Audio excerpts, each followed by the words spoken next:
Eliza Moore pressed her son against her chest, feeling his tiny ribs through the thin blanket. 3 days without food. Her husband gone for 6 weeks.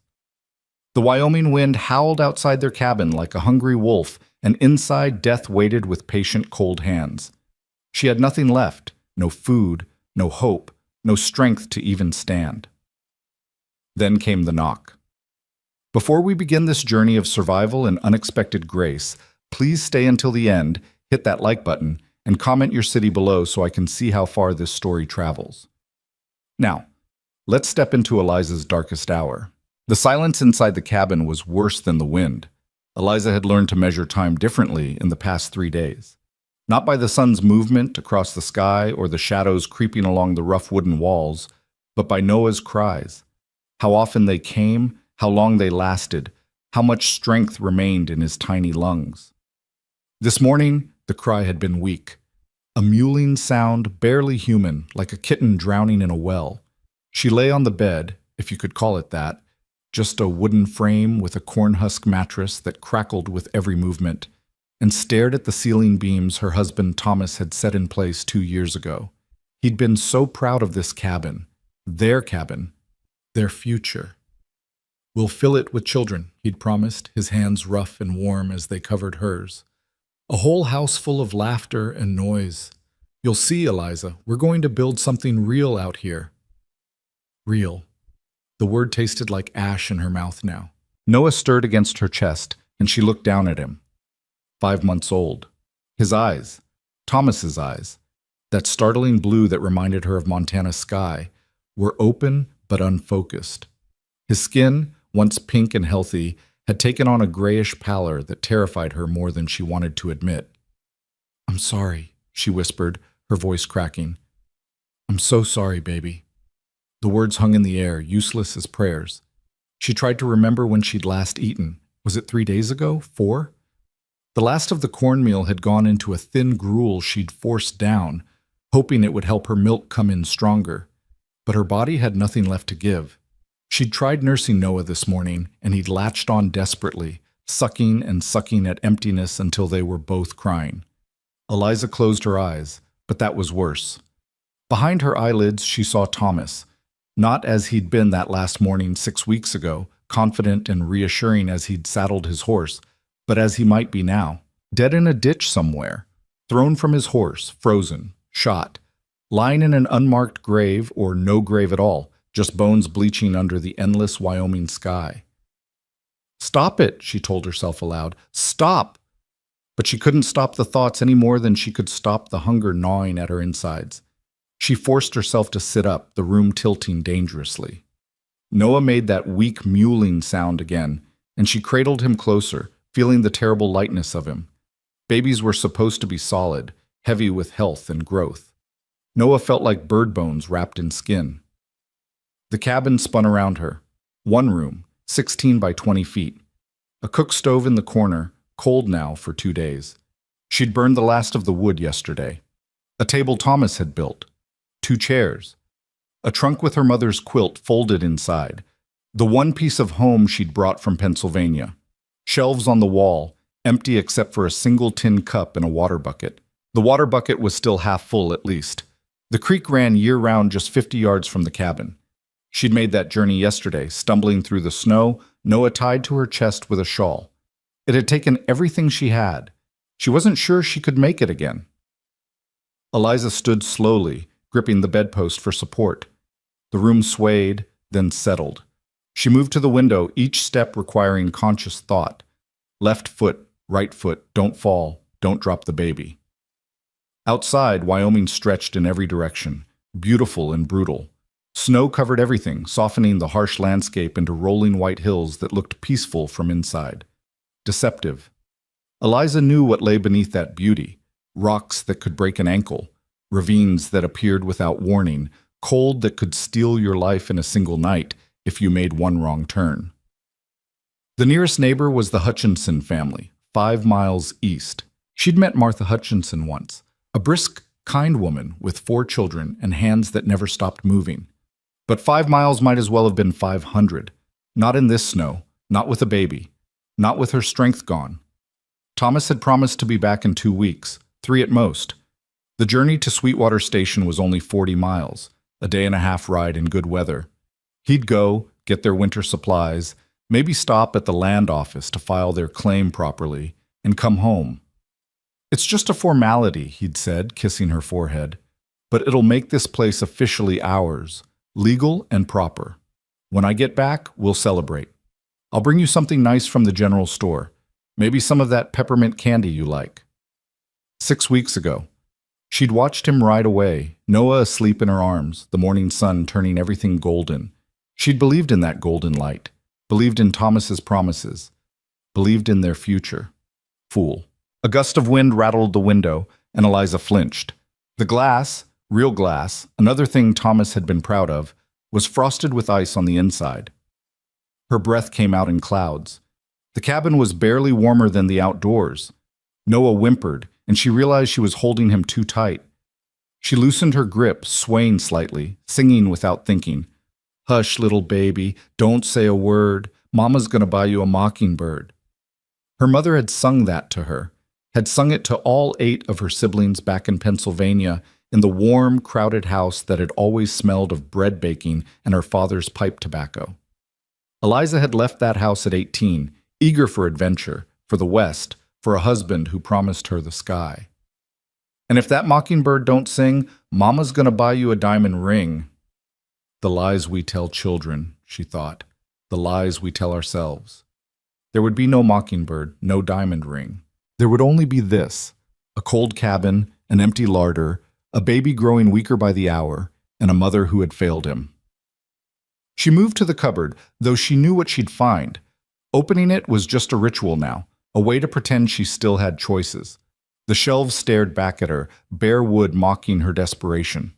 Not quite empty, though. In the back corner sat a tin of lard, scraped so clean the metal showed through. Next to it, a small jar with perhaps a tablespoon of honey crusted around the bottom. And on the top shelf, pushed far back, the salt cellar. Salt. Honey. The ghosts of lard. She could scrape the honey jar, mix it with water, make Noah drink it. Maybe it would give him something, some tiny bit of energy. Maybe it would buy them one more day. One more day for what? The thought was cruel but insistent. One more day to starve more slowly? No, she said it firmly, surprising herself. No. Eliza closed the cupboard door and turned around, surveying the cabin with fresh eyes. She wasn't dead yet. Noah wasn't dead yet. While they were breathing, there were options. She could walk to the Hutchinsons, 5 miles, in the snow, with a baby.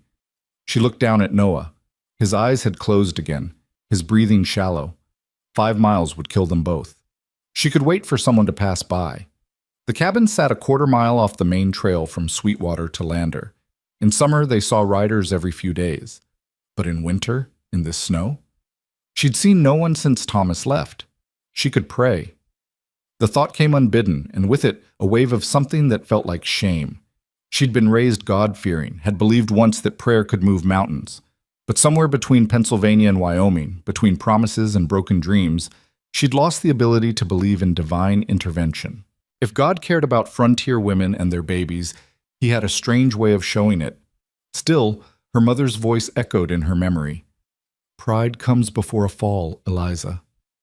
"Fine," she whispered, and surprised herself by lowering carefully to her knees, cradling Noah against her chest.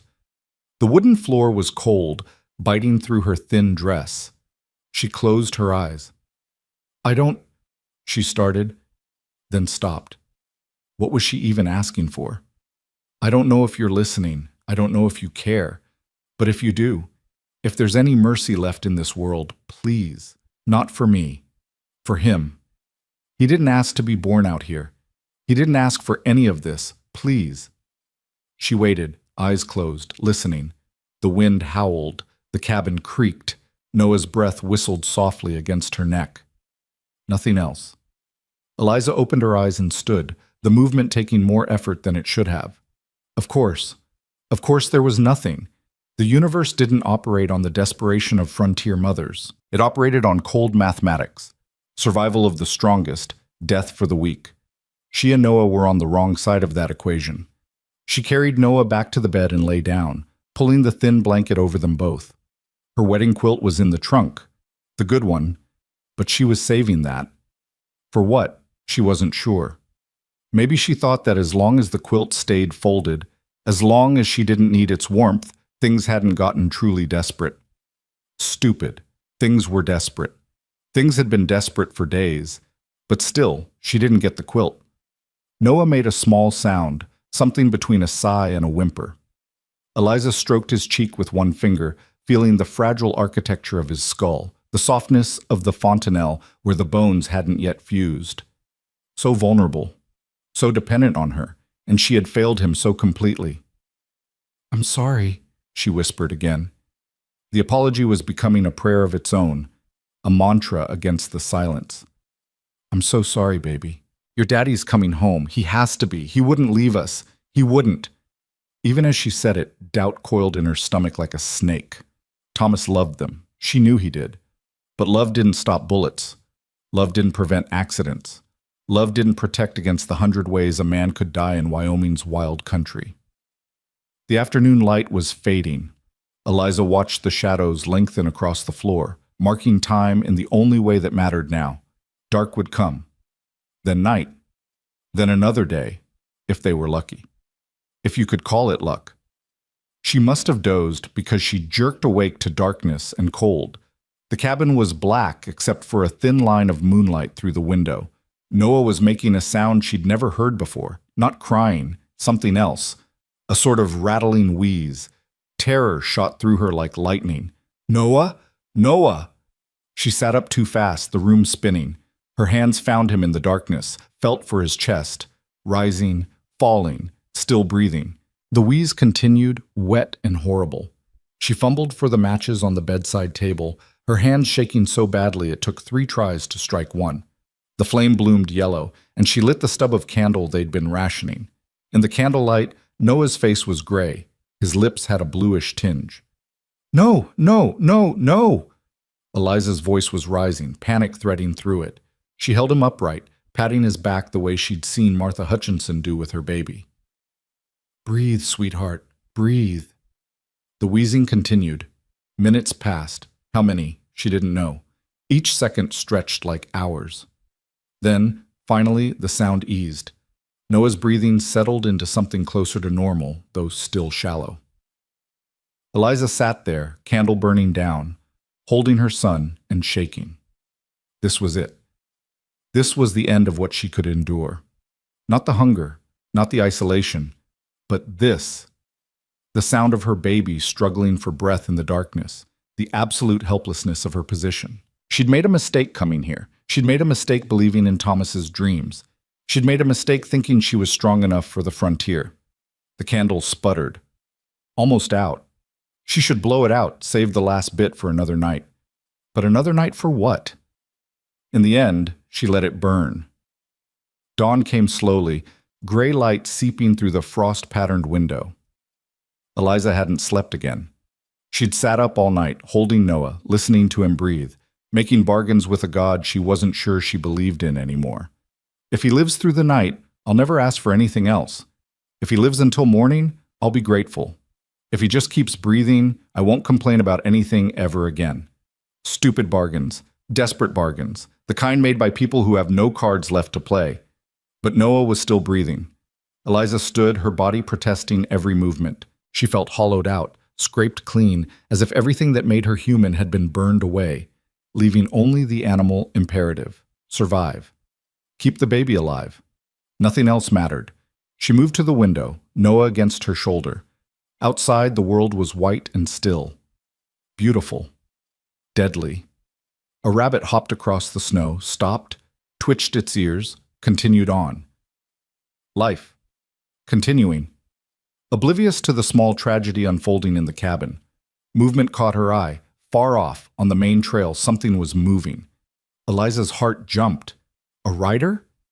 She pressed her face to the cold glass, straining to see. Yes. A horse and rider, moving slowly through the snow, coming from the direction of Sweetwater Station. Thomas. It had to be Thomas. Hope exploded in her chest, painful and bright.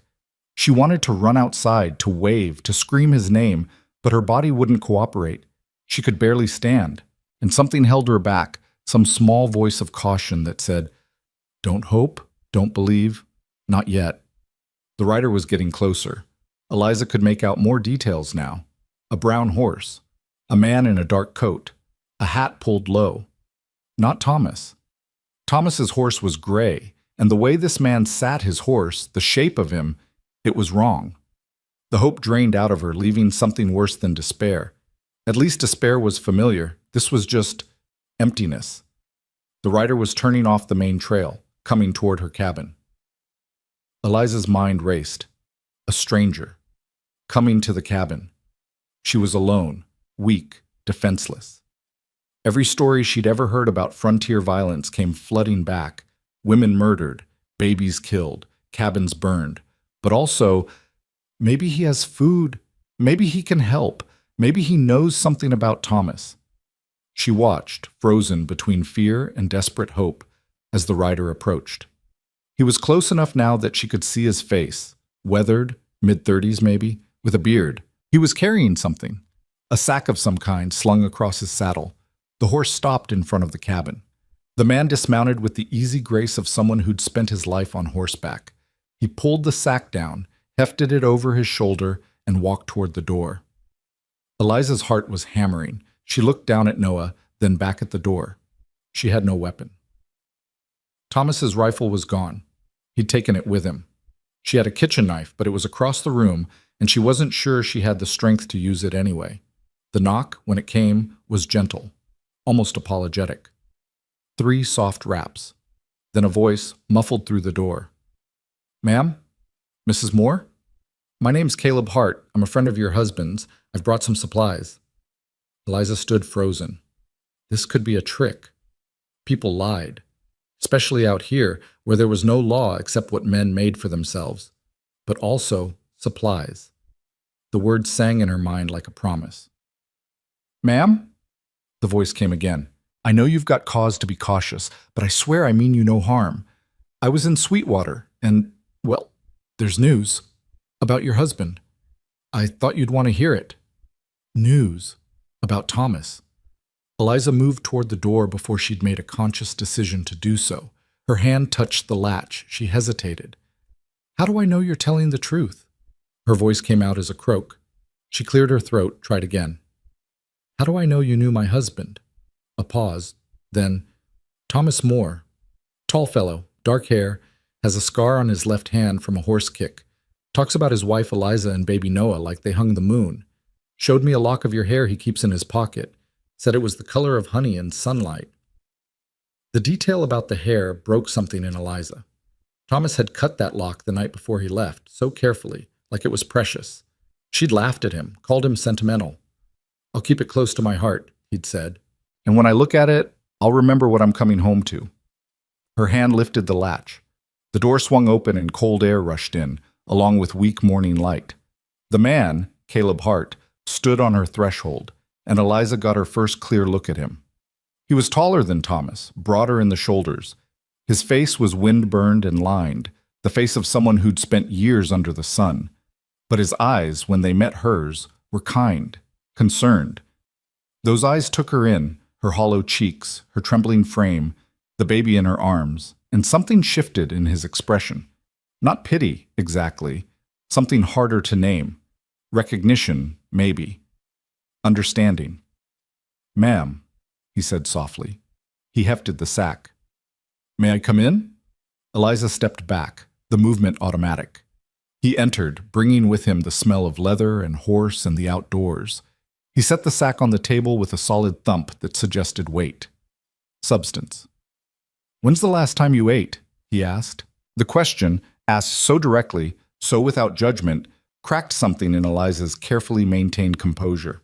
To her horror, she felt tears starting. She swallowed hard. 3 days. Maybe 4. I'm not sure." Caleb nodded, as if this confirmed something he'd already suspected. His hands moved to the sack, untying the rope that held it closed. "And the baby?" I've been trying to nurse him, but there's nothing. I'm dry." Right. Caleb's hands didn't stop moving as he spoke, pulling items from the sack. We're going to fix that. First thing, we're going to get some food in you both. Then we're going to get a fire going, warm this place up. Then we're going to talk about next steps. Sound fair? It didn't sound fair. It sounded like a fantasy, something too good to be true. But Eliza found herself nodding anyway. Caleb was pulling things from the sack with the efficiency of someone who'd done this before. Bread, wrapped in cloth. A jar of what looked like milk. Cheese, dried meat, apples. The sight of so much food after so many days of nothing made Eliza's knees weak. Sit, Caleb said, gesturing to one of the chairs. It was a command, but given gently. Before you fall down. Eliza sat. Noah stirred against her chest, making that weak sound again. Caleb poured milk from the jar into the tin cup, handed it to her. Drink. Slowly. Small sips. Your stomach's going to want to rebel if you go too fast. The milk was cool and sweet, the most delicious thing she'd ever tasted. It took every ounce of willpower not to gulp it down. She forced herself to sip small swallows, feeling the liquid slide down her throat like a blessing. The baby, Caleb said. He old enough for milk? 5 months. I've been giving him water, but milk's better. We'll mix it with a little water, make it easier on his stomach. You got a clean rag? Eliza pointed to the shelf where she kept her washing cloths. Caleb found one, tore off a strip, poured some of the milk into another container, and added water. He dipped the rag in, then turned to Eliza. May I? She understood what he was asking. Permission to feed her son. To help. The kindness of it, the simple decency, was almost too much to bear. Yes, she whispered. Caleb took Noah with surprising gentleness for such a large man. He sat in the other chair, cradled the baby in one arm, and brought the milk-soaked rag to Noah's lips. At first, Noah didn't respond. Then his lips parted, and he began to suck weakly at the cloth. That's it, Caleb murmured. That's a good boy. Eliza watched, drinking her milk in small sips, as this stranger fed her dying baby.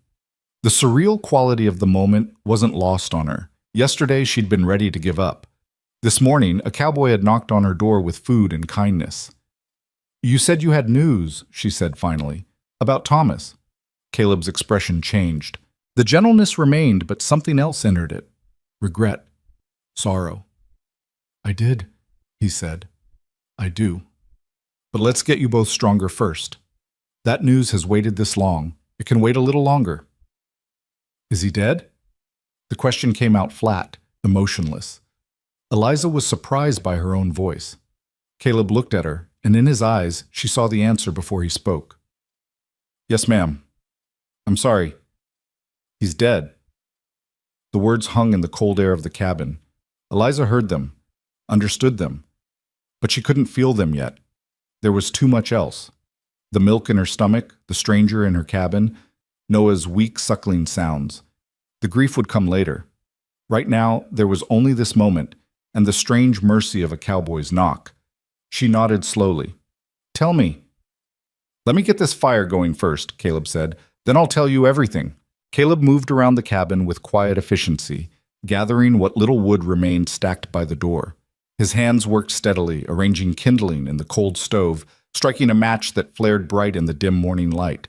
The flame caught, grew, and soon the crackle of burning wood filled the silence that had pressed down on Eliza for so many days. She watched him, still sipping the milk he'd given her, still trying to reconcile the reality of his presence with the despair she'd woken to only an hour before. Noah had fallen asleep in Caleb's arms, the milk-soaked rag still clutched near his mouth.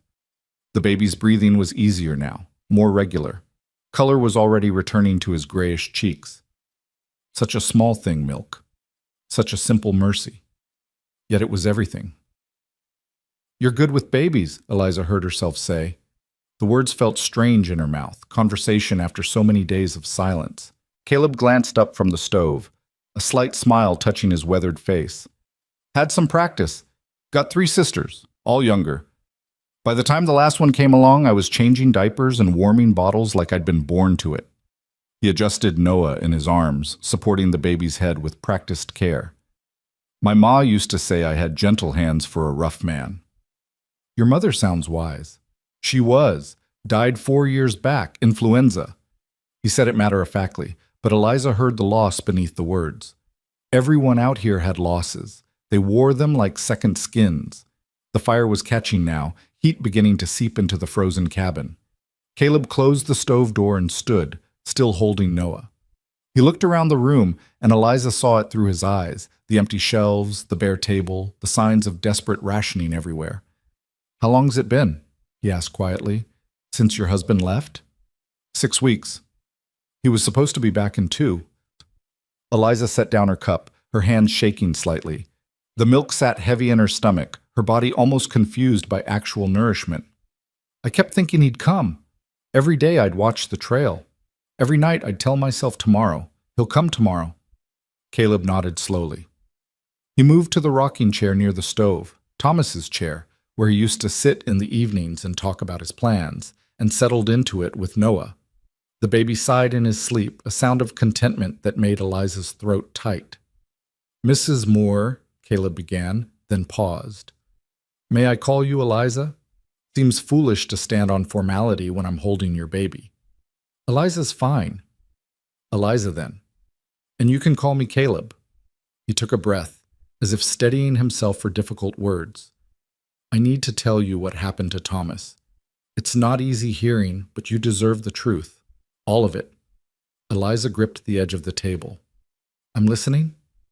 "I met your husband 6 weeks ago in Sweetwater Station. I was there selling horses, and he was there for supplies. We got to talking in the saloon. Nothing heavy, just the usual talk men have. Where we were from, what brought us to Wyoming, the weather. He mentioned his homestead, his wife and new baby. Showed me that lock of hair." Caleb's voice was steady, a storyteller's voice, giving her the facts straight. "He was a good man, Eliza. That came through clear, decent, hardworking, proud of what he was building with you." "Was," Eliza repeated softly. The past tense was a knife. The day Thomas was set to leave, there was trouble in town. A gang had been causing problems, the Rafferty brothers and their crew. Outlaws, the real kind. They'd robbed a supply wagon 2 weeks prior, killed the driver. The sheriff was putting together a posse to track them down. Caleb shifted Noah slightly, his eyes distant with memory. Thomas didn't have to join. Nobody would have faulted him for heading home to his family. But the Raffertys had taken supplies that belonged to folks in town, food, medicine, things people needed to survive the winter. And Thomas, he said something that stuck with me. What did he say? He said, "A man can't build a good life on a foundation of looking the other way." Caleb met her eyes. So he joined the posse, 8 men, including the sheriff. They tracked the Raffertys into the Rattlesnake Hills. Eliza closed her eyes. She could see it. Thomas on his gray horse, riding into danger because it was the right thing to do. Because he believed in community, in justice, in being the kind of man who stood up. Those same qualities that had made her love him had also taken him away. "There was a fight," Caleb continued. "The Raffertys holed up in a canyon, and the posse surrounded them. It should have been simple, 8 against 4. But nothing simple when bullets start flying." He paused, and Eliza heard the weight of what came next. Thomas took a shot to the chest. The sheriff said it was quick. He didn't suffer. The words were meant to comfort, Eliza knew. People always said that. Didn't suffer. Went quick. As if the speed of death somehow made it better, made it hurt less for those left behind. "Where is he?" Her voice was barely a whisper. "His body. Buried in Sweetwater. There's a cemetery on the hill behind the church. The whole town turned out for the funeral. The minister said words. They marked his grave properly. Wooden cross with his name and dates. The sheriff paid for it out of the reward money." Caleb's voice gentled. "They caught the Raffertys, Eliza. All 4 of them. Thomas's death wasn't for nothing. They recovered the stolen supplies, and 3 other families got their property back. Your husband's last act saved people. That counts for something." "Did it?" Eliza wanted to ask. Did it count for anything when she was alone with a baby in a freezing cabin, starving, abandoned? Did justice for strangers balance against the loss of a father, a husband, a future? But she didn't say any of that. Instead, she asked, "How did you know to come here?" To bring supplies? I didn't. Not at first. Caleb looked down at Noah, his expression thoughtful. After the funeral, the talk in town was about Thomas's widow and baby out here alone. The sheriff mentioned sending someone to check on you, but winter hit hard right after, and the trails got bad. Weeks passed. I kept thinking about you out here, not knowing. Then 3 days ago, I finished my business in Sweetwater, and I thought someone's got to tell her, someone's got to make sure she's all right. So you came? Eliza felt something shift inside her chest, some tight knot loosening slightly. You didn't know us. You didn't owe us anything, but you came. Seemed like the thing to do. Caleb said it simply, as if riding 40 miles through snow to help a stranger was the most natural thing in the world. Besides, I made a promise to Thomas the night before the posse left. We were having drinks and he was talking about you and the baby. He got quiet for a minute, then he looked at me and said, "If something happens to me, I need to know someone will check on them. Will you do that? Will you make sure my family is taken care of?" Caleb's jaw tightened. I told him nothing was going to happen, but I also said yes. A man's word is his bond, especially to the dying. He knew, Eliza said, understanding blooming cold in her chest. He knew it was dangerous. He knew he might not come back. Maybe. Or maybe he was just being careful. Either way, I made that promise, and I aimed to keep it. The fire popped and crackled. Heat was filling the cabin now, pushing back the cold that had lived in these walls for days. Eliza felt it on her skin, felt her frozen muscles beginning to unknot. With the warmth came feeling, and with feeling came grief. It rose in her like a tide, dark and overwhelming. Thomas was dead. Had been dead for weeks while she waited, while she hoped, while she told herself he was just delayed. All those nights she'd lain awake listening for hoofbeats, imagining his return. He'd already been in the ground, already cold, already gone. "I need," she started, then couldn't finish. Her breath was coming short, her vision blurring with tears she'd been too dehydrated to cry before. Caleb was on his feet instantly, Noah cradled in one arm. He guided Eliza back to the bed with his free hand, easing her down. "Let it out," he said quietly. "You've been strong long enough." And she did. The sobs came from somewhere deep, somewhere she'd kept locked and barred for 6 weeks. They racked her body, violent and cleansing, tears streaming down her face for the husband she'd lost, for the future that had died with him, for the terror of the past few days, and the hopelessness that had nearly consumed her. Caleb didn't try to quiet her or offer empty platitudes. He simply stood nearby, holding her son, letting her grieve. When Noah stirred and began to fuss, Caleb paced the small cabin, rocking him gently, humming some tuneless melody that nonetheless soothed the baby back to sleep.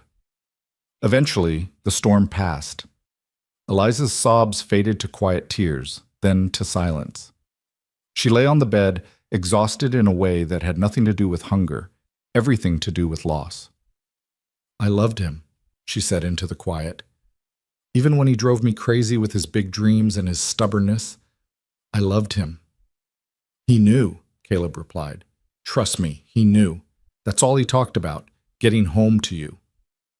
Eliza sat up slowly, wiping her face with her sleeve.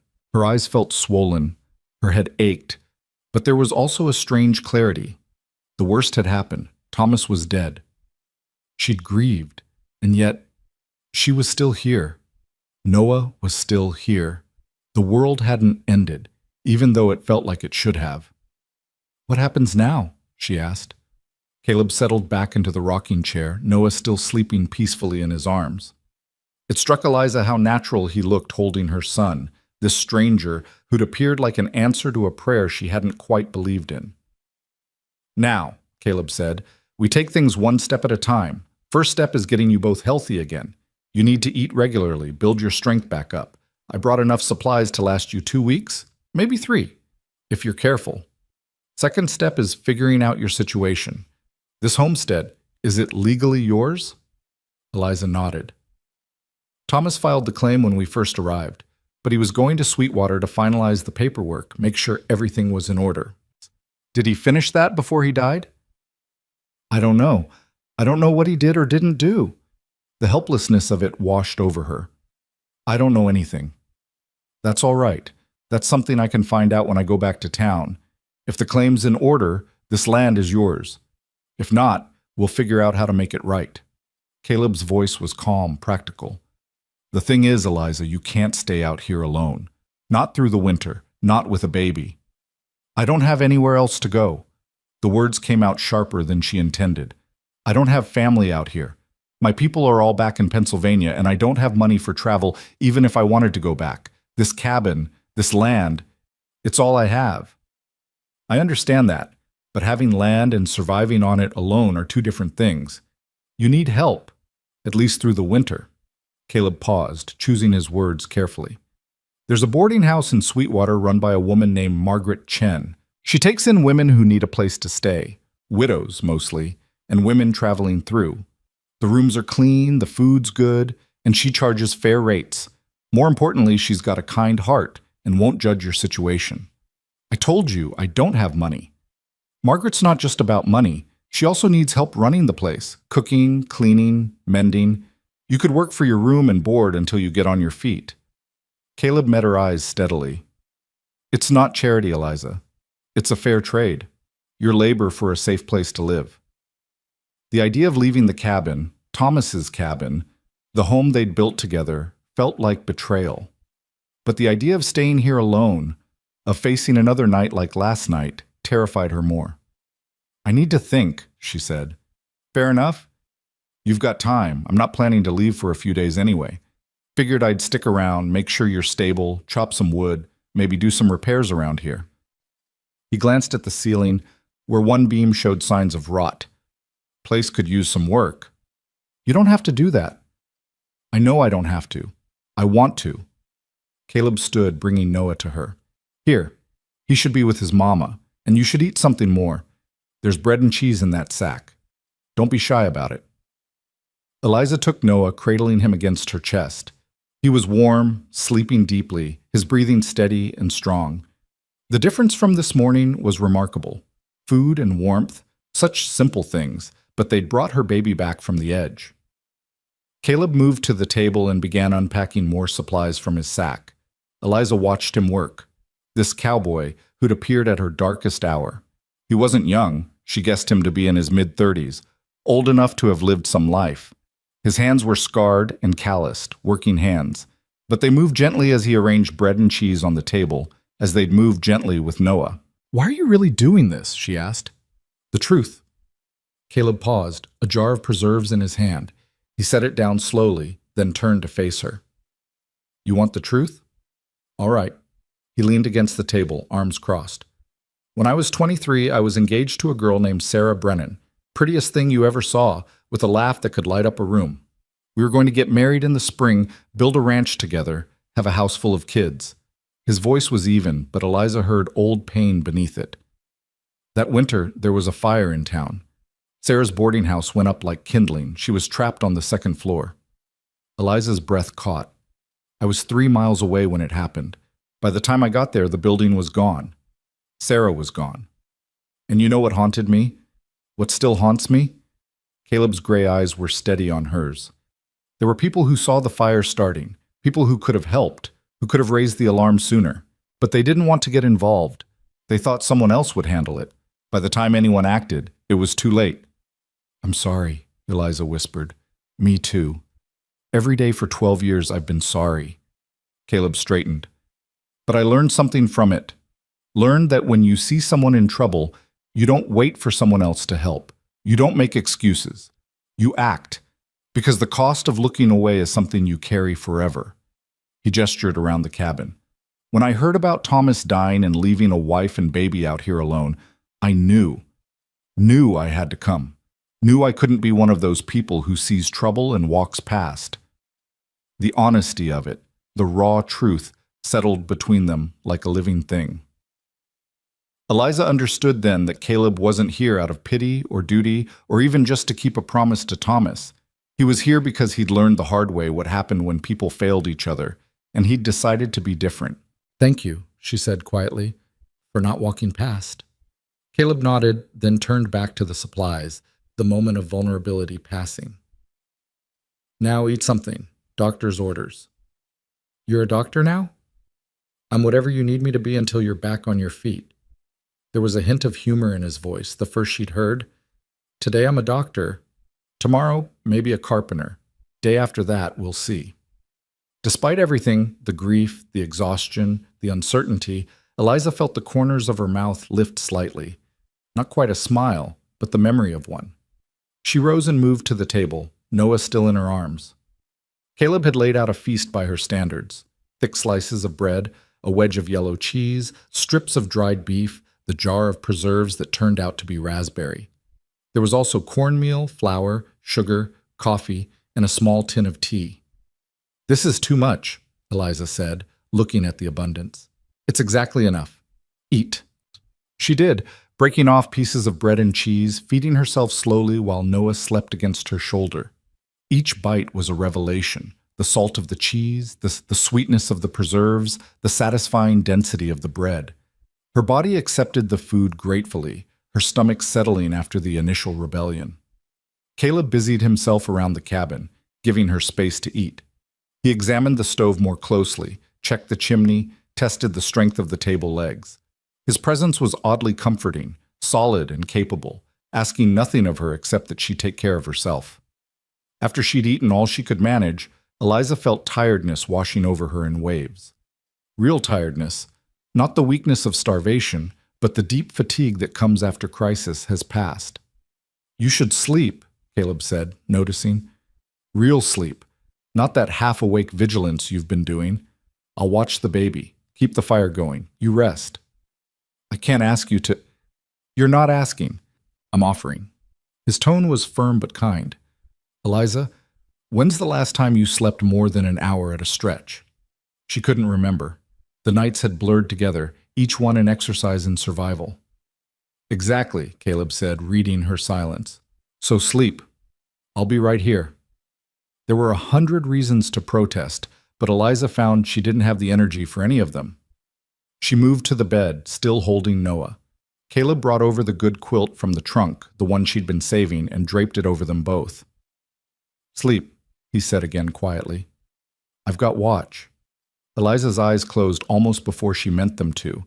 The last thing she was aware of was the crackling of the fire, the warmth of the quilt, and Noah's steady breathing against her chest. For the first time in 6 weeks, she felt safe.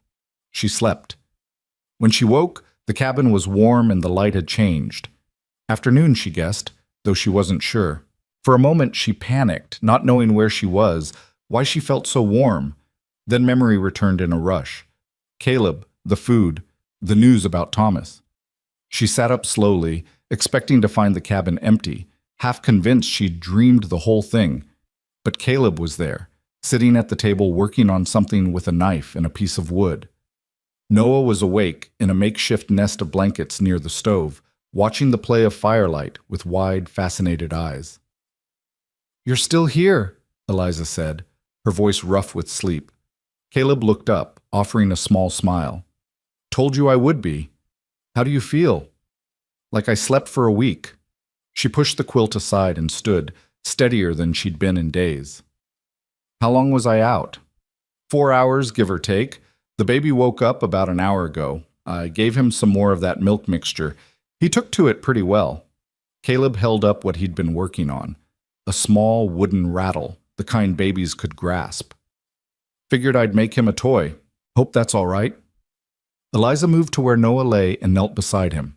He turned his head at her voice, and she saw with relief that his eyes were brighter, more alert. The grayish pallor was gone, replaced by healthy pink. He looked like her son again, not the ghost baby from this morning. Hey, sweet boy, she murmured, picking him up. He made a happy gurgling sound, and something in Eliza's chest unlocked. Her baby was going to live. They both were. Thank you, she said to Caleb, for watching him, for all of it. No need for thanks. I'm just glad I got here when I did. He set down the rattle and stood, stretching. I chopped some more wood while you slept. There's enough now to last you at least a week, maybe more. Also patched that loose board on the porch. Won't have it coming up and catching someone's boot.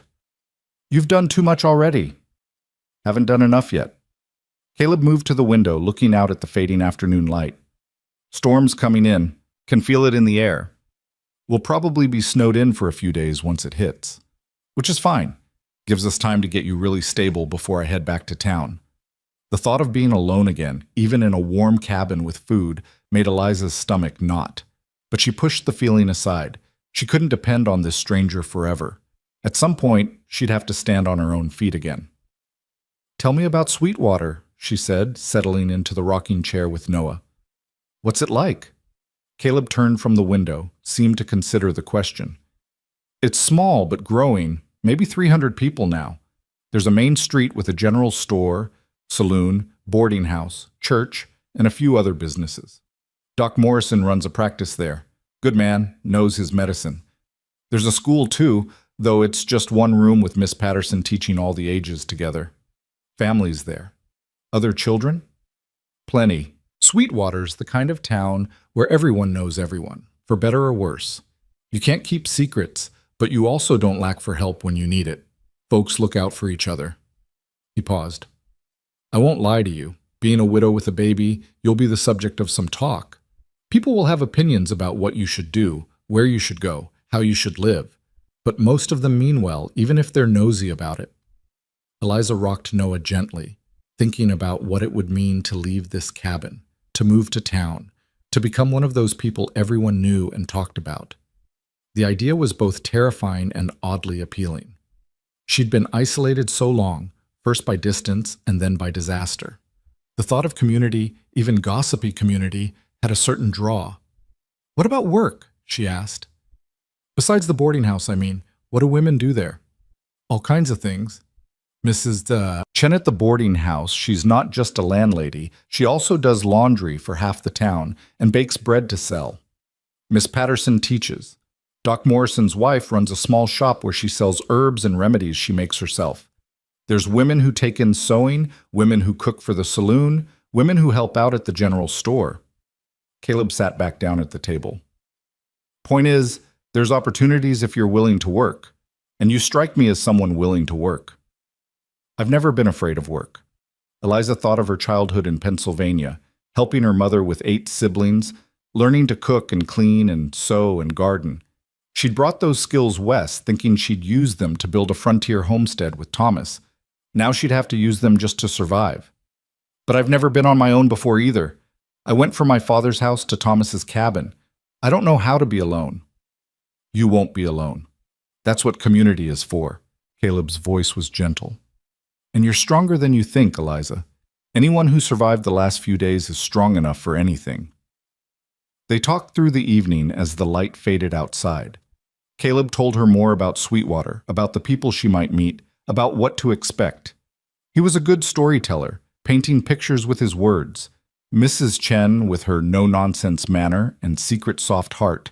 Doc Morrison, who could set any bone and cure any ailment but couldn't cook to save his life. Sheriff Dawson, who was fair but hard. The kind of man you wanted on your side. In turn, Eliza found herself talking about Thomas, about their courtship back in Pennsylvania, about his dreams for their homestead. It hurt to remember, but it also felt necessary, like lancing a wound so it could heal properly. "He wanted to plant apple trees," she said at one point, looking out the darkening window. "Said in 5 years we'd have our own orchard. He was always thinking 5 years ahead, 10 years ahead, planning for a future he didn't get to see." "Those dreams weren't wasted," Caleb said quietly. "They brought you here. They gave you Noah. That counts for something." Did it? Eliza still wasn't sure, but she appreciated Caleb's attempts to find meaning in the wreckage. As night fell, Caleb prepared a proper meal. Cornmeal mush with butter and sugar, dried beef simmered until it was tender, strong coffee that Eliza hadn't tasted in weeks. They ate together at the small table, and for a few moments the cabin felt almost normal. Not happy, not yet, but lived in. Human. After dinner, Caleb spread his bedroll near the door. "I'll sleep here tonight," he said. "Storm will hit before morning, and I want to make sure we're secure." Eliza didn't argue. She was tired again, her body still recovering, still learning to trust that food and warmth would continue. She changed Noah, fed him another bottle of diluted milk that Caleb had prepared, and settled into bed with her son. "Caleb?" she called softly into the darkness. Yeah? When you go back to Sweetwater, I want to come with you, to the boarding house. I want to try. There was a pause, then, Good, that's good, Eliza. It's the right choice. I hope so. It is. Trust me. Eliza closed her eyes, listening to Noah's breathing, to the wind beginning to pick up outside, to the quiet sounds of Caleb settling in by the door. A stranger was sleeping in her cabin. Her husband was dead and buried in a town she'd never seen, and her entire future was uncertain. But she was alive. Her son was alive. And for tonight, in this moment, that was enough. The storm hit just before dawn, wind howling around the cabin like something alive and angry. But inside, the fire burned warm, the supplies sat secure on the shelves, and 3 hearts beat steady in the darkness. Tomorrow would bring new challenges. But tomorrow was still hours away, and tonight, Eliza Moore allowed herself something she hadn't felt in 6 weeks. Hope. The storm lasted 3 days. Snow fell in sheets, piling against the cabin walls until the windows were half buried in white. The wind screamed and moaned, finding every crack in the wood, every weakness in the structure Thomas had built. But inside, the fire never went out. Caleb kept it fed, kept the cabin warm, while Eliza focused on regaining her strength and caring for Noah. On the second day, she woke to find Caleb already up, coffee brewing on the stove. He'd made breakfast, fried cornmeal cakes with a drizzle of honey, and the smell alone was enough to make her stomach growl. "Morning," he said, not looking up from the pan. "How'd you sleep?" "Better." It was true. Each night brought deeper rest, her body slowly trusting that it wouldn't wake to cold and starvation. "How's the storm?" "Still raging. We're not going anywhere today." He plated the cornmeal cakes and brought them to the table. "Which is fine. Gives us time to talk about practical matters." Eliza settled Noah in his blanket nest and joined Caleb at the table. The food was simple but good, and she ate slowly, savoring each bite. Her appetite was returning, her body demanding fuel to repair the damage of those terrible weeks. "What kind of practical matters?" she asked between bites. Caleb poured coffee for them both, his movements deliberate. "Your claim on this land, your husband's affairs, what you'll need in town." He took a sip of coffee. "I've been thinking about it, and there's some things we should settle before we leave." "All right. First, the homestead claim. You said Thomas filed it but was going to finalize the paperwork. Do you have any documents here? Anything that proves your ownership?" Eliza thought for a moment, then rose and went to the trunk. Beneath her mother's quilt was a small wooden box where Thomas had kept important papers. She brought it to the table and opened it, revealing a handful of documents. There was their marriage certificate, worn at the folds from the journey west, Noah's birth record, which Thomas had written out himself in his careful hand, a deed to the land, stamped and signed, with Thomas Moore's name in bold letters at the top. Caleb examined the deed carefully, holding it up to the light from the window. "This is good, real good. The claim's properly filed, and it's in Thomas's name as head of household. As his widow, this transfers to you automatically. The land is yours, Eliza, legal and clear." Relief washed through her. "So I won't lose it?" "Not unless you choose to sell it or abandon it. Though," Caleb paused, choosing his words carefully, "there is the matter of proving up. You know about that?" Eliza nodded slowly. Every homesteader knew the rules. You had to live on the land for 5 years, make improvements, cultivate crops. Only then did the land truly become yours, free and clear. "Thomas and I were in our 2nd year," she said. "We built the cabin, started clearing fields. We were going to plant wheat come spring." "Right, and now you're on your own." Caleb set down the deed. "The law says you have to maintain the claim. Live here, work the land. If you move to town permanently, you could lose it. But if you move to town temporarily, with the intention of returning, the claim should hold, especially given that you're a widow with an infant. The land office tends to be reasonable in cases like yours." "So what are you suggesting?"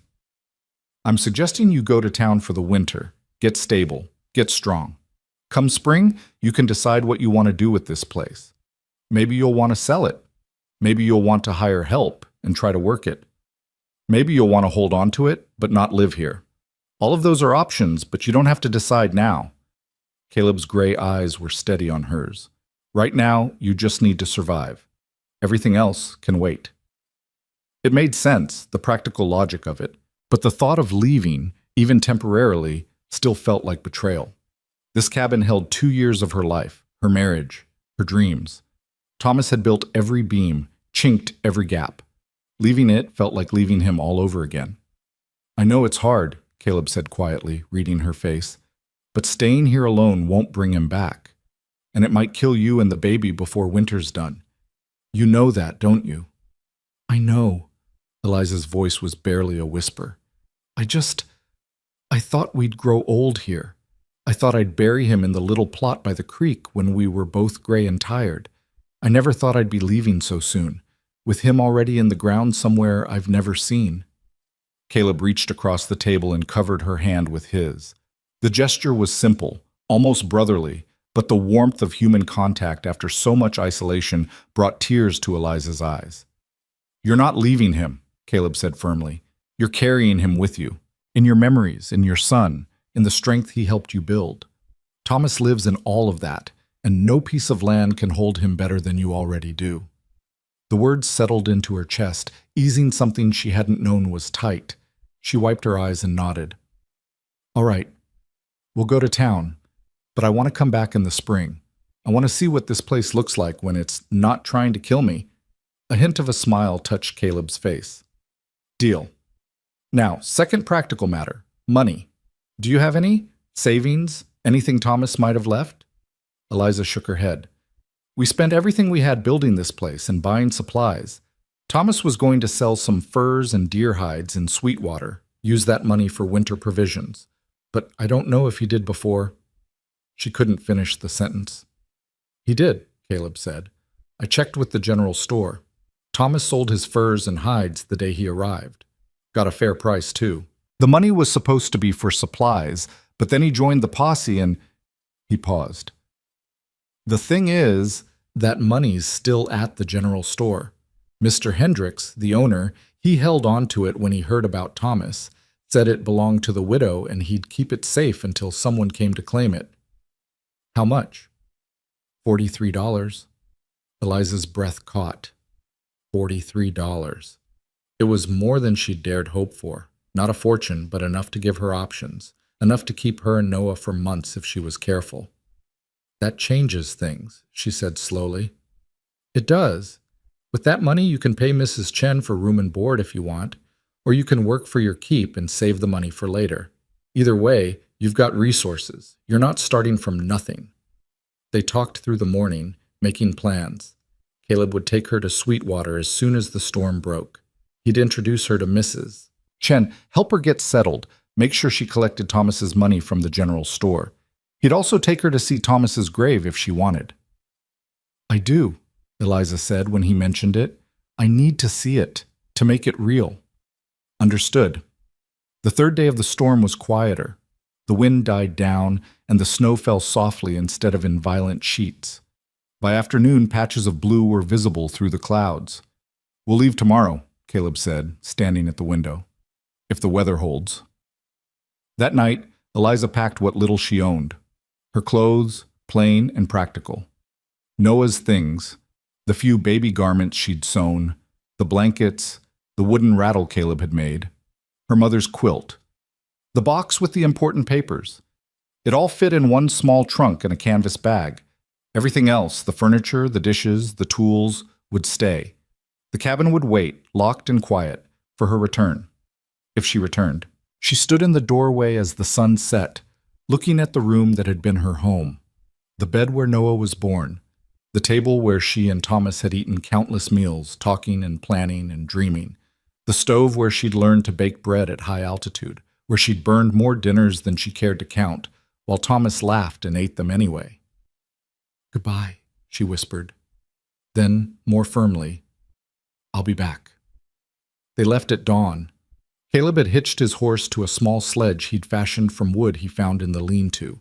It wasn't pretty, but it would carry Eliza, Noah, and their belongings across the snow more easily than trying to ride horseback. Eliza took one last look at the cabin, small and sturdy against the endless white landscape. Then she settled into the sledge with Noah bundled against her chest, and Caleb clicked his tongue at the horse. They moved slowly, following the trail when they could find it, Caleb's instinct and experience when they couldn't. The world was silent except for the creak of the sledge and the soft crunch of hooves on snow. Beautiful and deadly, just as it had always been. Around midday, they stopped to rest the horse and eat. Caleb had packed food for the journey, bread and cheese and dried meat. They sat on a fallen log, Noah asleep in Eliza's arms, and ate without talking much. "You doing all right?" Caleb asked eventually. "I think so. It's strange, leaving, but also—" Eliza searched for the right words. "Also a relief. Is that terrible? To feel relieved?"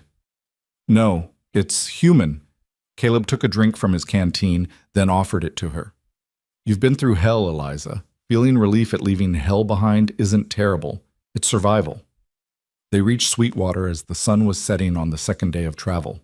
Eliza's first glimpse of the town was underwhelming. A handful of buildings clustered along a wide dirt street, smoke rising from chimneys, yellow light glowing in windows. After the isolation of the homestead, though, it looked like civilization, like safety.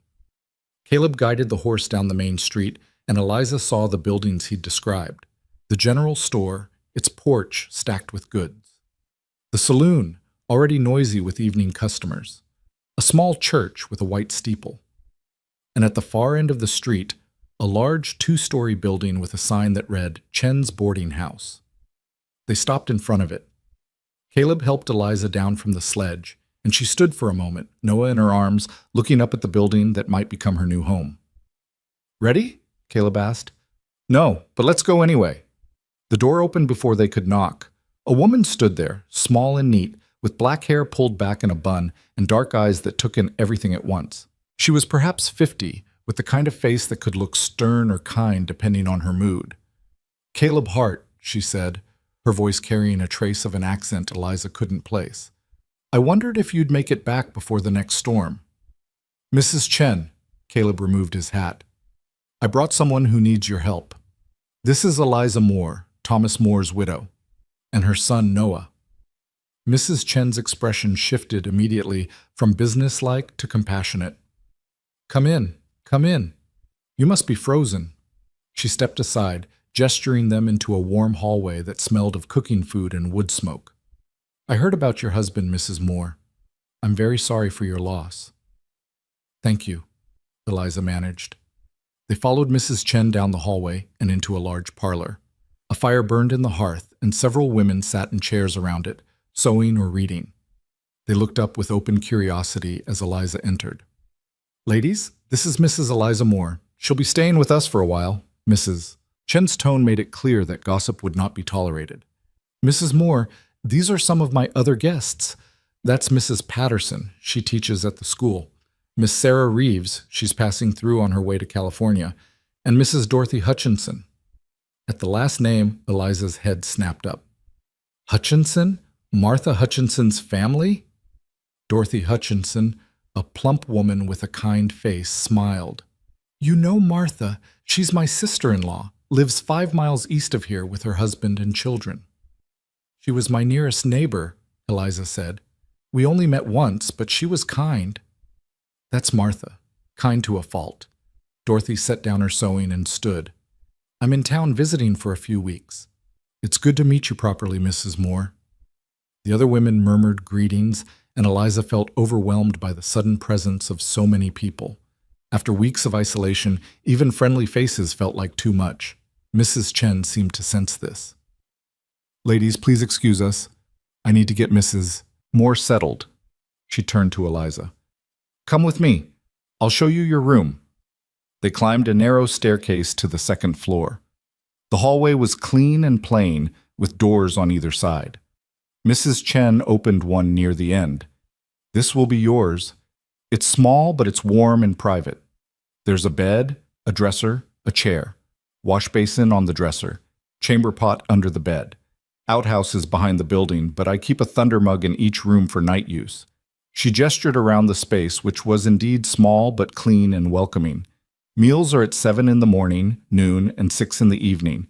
You're expected to help with cleanup after. If you need anything washed, bring it down on Monday mornings. Any questions?" Eliza's head was spinning. How much? For the room and board? Mrs. Chen's expression softened. We can discuss that tomorrow. Tonight you just get settled. There's hot water downstairs if you want to wash up, and I'll bring you a supper tray. You look like you could use some peace and quiet. I can work, Eliza said quickly. I'm not asking for charity. I can cook, clean, sew, whatever you need. I know you can. Caleb told me about you. Mrs. Chen's smile was small but genuine. But tonight you rest. We'll talk business tomorrow. She left, closing the door quietly behind her. Eliza stood in the center of the small room, Noah in her arms, and felt something crack open inside her chest. She was safe. She was warm. She had a bed, a roof, people around her. The terror of the past weeks, the desperate isolation, the fear of dying alone. It was over. Eliza sank onto the bed and wept, this time not from grief, but from sheer relief. The next morning, Eliza woke to sunlight streaming through a real glass window and the smell of coffee drifting up from downstairs. For a moment, she couldn't remember where she was. Then Noah stirred beside her, and it all came back. Sweetwater, the boarding house, safety. She dressed quickly in her cleanest dress, which still looked shabby and worn, and carried Noah downstairs. The dining room was full of people, not just the women from last night, but others too. Men in work clothes eating breakfast before heading out to their jobs. A family with 3 children, the youngest not much older than Noah. The noise and bustle was overwhelming after so much silence. Mrs. Chen appeared at her elbow. Come, sit. There's oatmeal and bacon, biscuits and gravy. Help yourself. Eliza filled a plate, though she still couldn't eat much at once, and found a seat at the long table. Dorothy Hutchinson sat across from her, and they exchanged shy smiles. After breakfast, Mrs. Chen took Eliza into a small office off the kitchen. She gestured to a chair, and Eliza sat, Noah on her lap. Let's talk plainly, Mrs. Chen said, settling behind a scarred wooden desk. You need a place to stay. I need help running this house. I'm getting older, and the work is getting harder. I could use someone reliable. She folded her hands on the desk. Here's what I'm offering. You work for me, cooking, cleaning, helping with the laundry, whatever needs doing. In exchange, you get your room, 3 meals a day, and a small wage. 50 cents a week to start. If you prove yourself, we can renegotiate. 50 cents wasn't much, but combined with the $43 from Thomas's furs, it would keep her and Noah secure for months. Maybe longer if she was careful. What about Noah? Eliza asked. I can't work if I'm constantly tending to him. We'll manage. There's always women around who can watch a baby for a few hours. And when he gets older, he can play with the other children. We make it work. Mrs. Chen's eyes were sharp but not unkind. Do we have a deal? Eliza thought of the cabin, cold and empty. Thought of the fear and hunger and desperation. Thought of the future, uncertain but possible. We have a deal. They shook hands, and just like that, Eliza Moore became a working woman. The days developed a rhythm. Eliza rose early, helped Mrs. Chen prepare breakfast for the boarders, cleaned rooms, did laundry, helped with dinner. The work was hard but not unbearable, and there was something comforting about the routine of it. Wake, work, eat, sleep, simple and human. Noah thrived in the warmth and regular feeding. Within a week, he was smiling again, reaching for things, making the happy baby sounds that Eliza had feared she'd never hear again. Dorothy Hutchinson proved a godsend, often watching Noah while Eliza worked, and the 2 women became friends. You're good with him, Eliza said one afternoon, watching Dorothy rock Noah while she folded laundry. I raised 4 of my own, and Martha's got 6 now, if you can believe it. I've held more babies than I can count. Dorothy smiled down at Noah. This one's a sweetheart, though. Such a good disposition. He gets that from his father, Eliza said quietly. Thomas was always even-tempered, never got angry, even when things went wrong. Dorothy gave her a sympathetic look. Caleb told us what happened. I'm so sorry, Eliza. It's a hard thing, losing a husband so young. I keep thinking I should feel more, Eliza admitted. I'm sad, but I'm also just tired and relieved to be somewhere safe. Is that wrong? Not wrong at all. Grief isn't just sadness. It's exhaustion and anger and relief and confusion all mixed up together. You feel what you feel, no judgment in that. Caleb stayed in town for a week, taking a room at the boarding house. He told Eliza he wanted to make sure she was settled, but she suspected he was also keeping his promise to Thomas, making sure his friend's widow was truly cared for. On the third day, he took her to the cemetery. It sat on a hill behind the church, a small plot with perhaps 20 graves marked by wooden crosses or simple stones. Caleb led her to a fresh grave near the back, the earth still dark and recently turned. A wooden cross bore Thomas's name, carved clearly, Thomas Robert Moore, 1844 to 1875, beloved husband and father. Eliza stood looking at it for a long time. The wind blew cold across the hilltop, and somewhere in the town below a dog barked. Normal sounds. Life continuing. "I should say something," she whispered. "But I don't know what." "Say whatever feels right," Caleb said. He stood a respectful distance away, giving her space but staying close enough that she wasn't alone. Eliza knelt in the snow, placing one hand on the cold ground. "I'm sorry I wasn't here," she said quietly. "I'm sorry you died alone, with strangers. I'm sorry for a lot of things." She paused, tears freezing on her cheeks. "But I'm not sorry for our time together. You gave me Noah. You gave me 2 years of happiness. You tried to build us something good, and that matters. Even if it ended too soon, it matters." She stayed there until her knees went numb and her fingers were too cold to feel. Then Caleb helped her up, and they walked back to town in silence. That night, Eliza wrote a letter to her family in Pennsylvania. She told them about Thomas's death, about Noah's health, about her new situation in Sweetwater. She didn't tell them how close she'd come to dying herself. She didn't tell them about the desperation or the fear, just the facts, simple and clean. She posted the letter the next morning, knowing it would be months before she received a reply, if she received one at all. Her family hadn't approved of her marriage to Thomas, hadn't understood her desire to go west. They might not answer. But she sent the letter anyway. A bridge extended across the miles, even if no one crossed it. By the end of the second week, Eliza felt almost normal. She'd gained back some of the weight she'd lost, and color had returned to her face. Noah was growing visibly, his little limbs filling out, his eyes bright and curious. She was folding sheets in the laundry room one afternoon when Mrs. Chen appeared in the doorway. "There's someone here to see you," the older woman said. "Man named Hendricks, from the general store." Eliza's heart skipped. The money. Thomas's money that she'd almost forgotten about in the settling in process. She found Mr. Hendricks waiting in the parlor, a tall, thin man with wire spectacles and a serious expression. He stood when she entered. "Mrs. Moore, I've been meaning to call on you. I'm Samuel Hendricks. I run the general store." "Mr. Hendricks, Caleb mentioned you were holding something for me." "That's right." He pulled an envelope from his coat pocket. "Your husband sold his furs and hides to me the day he arrived in town. $43, fair counted. I set it aside when I heard—" He trailed off delicately. "Well, it's yours now." Eliza took the envelope with trembling hands. Inside were bills and coins, exactly as promised. $43. Thomas's last gift to her. "Thank you," she managed, "for keeping it safe." "It was the right thing to do." Mr. Hendricks hesitated, then added, "Your husband was a good man, Mrs. Moore. Honest in his dealings. He helped run down the men who'd been terrorizing our community. That counts for something." "Thank you," Eliza said again, because what else was there to say? After he left, she sat holding the envelope, feeling the weight of the money, the weight of all it represented. This was Thomas's work, his effort, his final provision for his family. He'd died trying to protect people, but he'd also died having taken care of his own. That night, Eliza counted out the money and divided it carefully. She gave Mrs. Chen $2 for the first month's room and board, even though they'd agreed she'd work for her keep. The older woman tried to refuse, but Eliza insisted. "I need to pay my way," she said firmly. "It matters to me." Mrs. Chen understood and accepted the money. The rest Eliza tucked away in the trunk, hidden beneath her mother's quilt. Security, options, the freedom to choose her own path when the time came. 1 month became 2.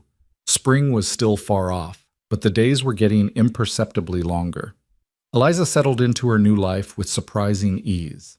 She worked hard, earned her keep, and slowly built friendships with the other women in the boarding house. Dorothy Hutchinson taught her how to make better bread. Mrs. Patterson showed her tricks for getting stains out of laundry. Even Mrs. Chen, stern and businesslike most of the time, occasionally smiled at something Noah did and told stories about her own children, grown now and scattered across the West. Caleb left after that first week but returned monthly, always with a reason: business at the land office, horses to sell, supplies to buy. But he always stopped at the boarding house, always asked after Eliza and Noah, always stayed for dinner if Mrs. Chen invited him. Eliza found herself looking forward to these visits more than she wanted to admit. Caleb was easy company, never demanding anything, never pushing her to talk about Thomas or the past if she didn't want to. He just existed, steady and reliable, a reminder that not all men disappeared or died or failed. On one of these visits, in late February, Caleb brought news. "I stopped by your homestead," he said over coffee in the boarding house parlor.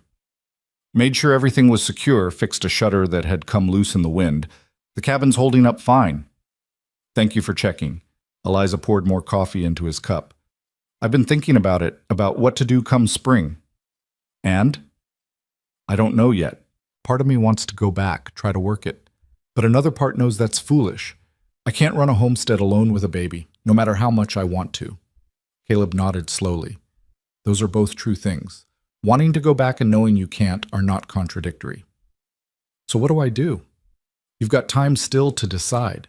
Spring's a ways off yet, but when it comes, you've got options. You could sell the claim. You could lease the land to someone else and collect income from it. You could hire help and try to work it from town." He met her eyes. "Or you could let it go entirely and build something new here. All of those are valid choices, Eliza. There's no wrong answer." "Feels like there is.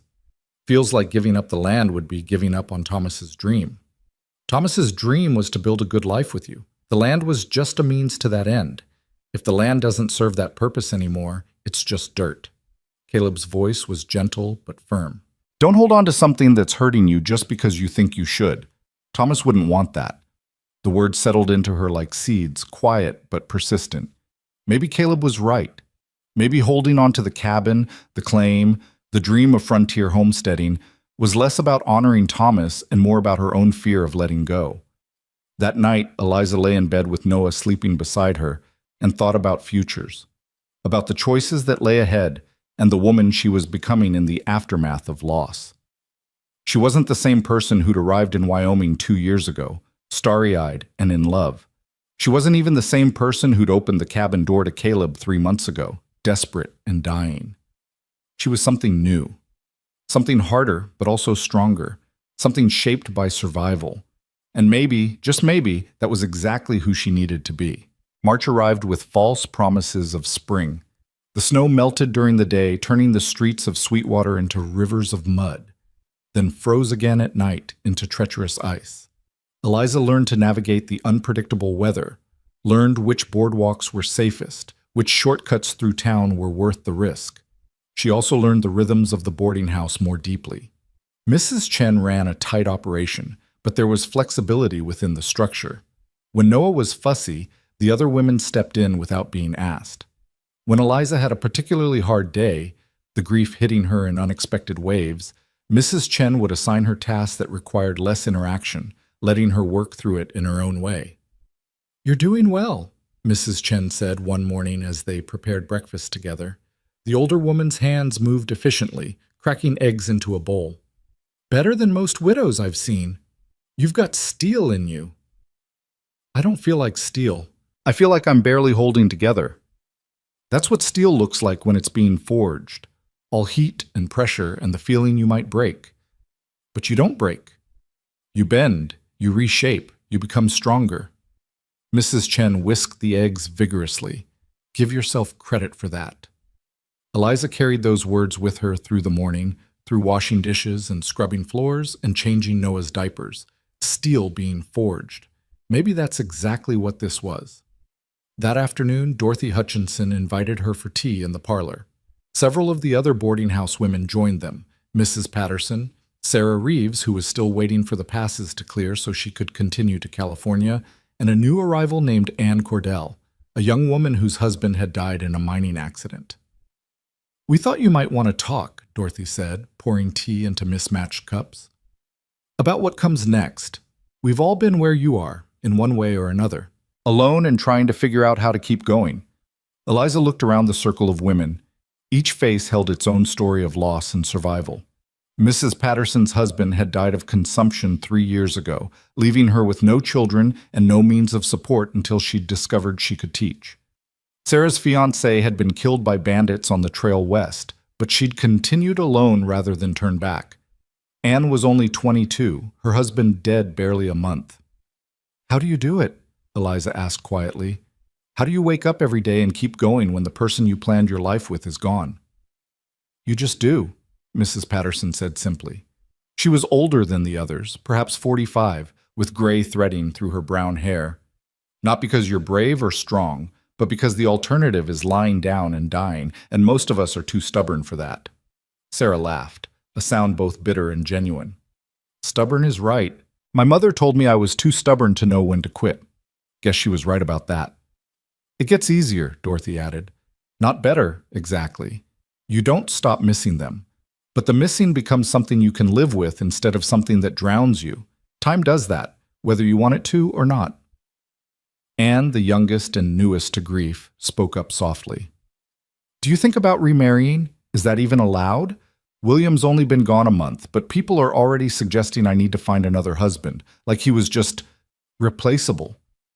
The room fell quiet for a moment. Eliza felt the question like a weight. She hadn't let herself think about that possibility. It felt too soon, too raw, too much like betrayal. "People will always have opinions about what widows should do," Mrs. Patterson said firmly. "Remarry, don't remarry, stay alone, find a man to take care of you. What they really mean is they're uncomfortable with women who exist outside the neat categories they understand." She sipped her tea. "My advice? Don't let anyone rush you. If you want to remarry someday, do it. If you don't, don't. But make it your choice, not something you do because people expect it." "What did you choose?" Eliza asked her. "I chose to stay single. Found I liked my independence once I had it. Teaching gives me purpose and income. I don't need a husband to feel complete." Mrs. Patterson smiled slightly. "Though I won't lie, there are moments I miss having a partner, someone to share the hard days with. But overall, I'm content with my choice." Dorothy set down her teacup. "I remarried after my first husband died. Waited 3 years, met John, and knew he was right for me. It wasn't the same as my first marriage, couldn't be. But it was good in its own way. Different, but good." She looked at Eliza directly. "The point is there's no timeline, no rules. You figure out what works for you." The conversation drifted to other topics. The upcoming spring planting, the new families moving to Sweetwater, gossip about the saloon owner's daughter who'd run off with a cowboy. But Eliza kept thinking about what had been said, about choice, about making her own way instead of following someone else's script. That evening, after Noah was asleep, Eliza counted her money again. The $43 from Thomas's furs had been carefully managed. With her small wages from Mrs. Chen and living frugally, she'd even managed to add to it slightly. She had $48 now, tucked away in the trunk. Not wealthy, but not desperate either. Enough to give her breathing room. Enough to make choices. She was sitting at the small writing desk in her room, working on a letter to her family, when there was a soft knock on the door. "Come in," she called. Mrs. Chen entered, carrying a bundle of fabric. "I have something for you. A woman in town ordered this dress made, then changed her mind. Already paid for the fabric and labor. I thought it might fit you." Eliza stood and took the bundle. It unfolded into a simple day dress in deep blue cotton, well made with neat seams and a practical cut. She held it up to herself, and it looked about right. "Mrs. Chen, I can't accept this. It's too much." "Nonsense. The dress exists. Someone should wear it. Besides," the older woman's expression softened, "you've been wearing the same 2 dresses since you arrived. You could use something new." "Thank you." Eliza's throat tightened with unexpected emotion. It wasn't just a dress. It was kindness. It was someone seeing her need and meeting it without making her feel small. Mrs. Chen waved off the thanks. "Try it on. Make sure it fits. If it needs alterations, Dorothy can help. She's good with a needle." After she left, Eliza changed into the dress. It fit well, perhaps a little loose in the waist, but otherwise perfect. She looked at herself in the small mirror above the wash basin and barely recognized the woman looking back. Her face had filled out since those desperate days in the cabin. Her hair, which she'd taken to pinning up in a neat bun, was clean and shiny. The dark circles under her eyes had faded. She looked healthy, strong, like someone who might actually have a future. The realization hit her with unexpected force. She was going to survive this. Not just survive. She was going to build something new from the wreckage. The certainty of it settled into her bones like truth. April brought real spring, and with it, decisions. Caleb returned to Sweetwater on the 15th, riding in with a string of horses to sell and his usual easy manner. Eliza was hanging laundry in the yard behind the boarding house when she saw him coming up the street. Something in her chest lifted at the sight of him, and she had to examine that feeling carefully. Was it just relief at seeing a friendly face? Or was it something more? She pushed the thought away and waved. Caleb dismounted and walked over, his boots squelching in the mud. "Mrs. Moore," he said, touching the brim of his hat, "you're looking well." "I am well. And please, call me Eliza. We're past formalities, don't you think?" A smile touched his weathered face. "Eliza, then. How's Noah?" "Growing like a weed, he's started trying to sit up on his own. Won't be long before he's crawling and getting into everything." "That's good. That's real good." Caleb glanced at the boarding house, then back at her. "I stopped by your homestead on the way in. Wanted to check on it before talking to you." Eliza's hand stilled on the shirt she was hanging. "And?" "It's fine. Structurally sound. No damage from the winter. But Eliza—" He paused, choosing his words carefully. "The fields are going to need work soon if you want to plant anything this year, and the cabin needs someone living in it, keeping it maintained. Otherwise, it'll start to deteriorate." "I know." She'd been thinking about this for weeks, circling around the decision without quite making it. "I've been trying to figure out what to do." "Have you considered selling? I know a few families looking for established claims. You'd get a fair price, more than enough to set you and Noah up comfortably for a good while." The thought of selling felt like cutting off a limb. But Caleb was right. She couldn't work the homestead from town, couldn't maintain it properly while raising a baby alone. And every day she delayed was another day the land sat unused, the cabin empty. "What would I do?" she asked. "If I sold, stay here permanently?" "That's one option. You're doing good work for Mrs. Chen. She speaks highly of you. You could make a life here in Sweetwater. Raise Noah in town where there are schools and people and opportunity." Caleb shifted his weight. "Or you could do something else entirely. Move to a bigger city. Go back east. The money from the sale would give you choices." Choices. That word again. "I need to think about it," Eliza said. "Take your time. But not too much time. If you want to sell, spring's the best season for it. Families are making plans for planting. Come summer, interest will drop off." They stood in comfortable silence for a moment, the spring breeze carrying the scent of new grass and thawing earth. Eliza felt the weight of the decision pressing on her, but also a strange sense of possibility. Whatever she chose, it would be her choice. Not Thomas's dream, or her father's expectations, or society's rules. Hers. "Stay for dinner," she said impulsively. "Mrs. Chen always cooks extra when she knows you're in town." Caleb's smile broadened. "I'd like that." That night, around Mrs. Chen's long dining table, Eliza watched Caleb interact with the other boarders. He was easy with everyone, respectful with the women, friendly with the few men who boarded there, gentle when Noah fussed, and Dorothy passed him over for Caleb to hold while she ate. "You're a natural with babies," Sarah Reeves observed. "Most men I know act like infants might explode if they touch them wrong." "Had practice with my sister's kids," Caleb said, adjusting Noah in his arms. "Once you've changed enough diapers, the fear goes away." Mrs. Patterson laughed. "A man who admits to changing diapers. Will wonders never cease?" The easy teasing continued through dinner, and Eliza found herself relaxing in a way she hadn't in months. This felt normal. This felt like family, even though they were all essentially strangers brought together by circumstance. After dinner, Caleb caught her on the porch as she was taking out the scraps for Mrs. Chen's chickens. Eliza, can I talk to you a minute? Of course. He leaned against the porch railing, looking out at the darkening street. I've been thinking about your situation, about the homestead, and what you should do. And I have a suggestion, if you're willing to hear it. I'm listening. What if you didn't sell? What if you leased the land to someone reliable who'd work it and give you a percentage of the profits? That way you keep the claim, keep the option of returning someday, but you don't have to work it yourself right now. Eliza considered this. Do you know someone reliable who'd want to lease it? I might. There's a family, the Johnsons, just moved to the area. Good people, hard workers. They've got 3 grown sons looking to farm. They don't have money to buy land outright, but they could work a lease arrangement. They'd maintain the property, plant crops, run some cattle. You'd get a share of whatever they produce or sell. Why would they agree to that instead of just claiming their own land? Because good claims are getting scarce around here, and establishing a new homestead from scratch takes years. Your place already has a cabin, cleared fields, a well. That's worth a lot. Caleb met her eyes. I could set up a meeting if you want. Let you talk to them, see if it feels right. It was a good solution, practical.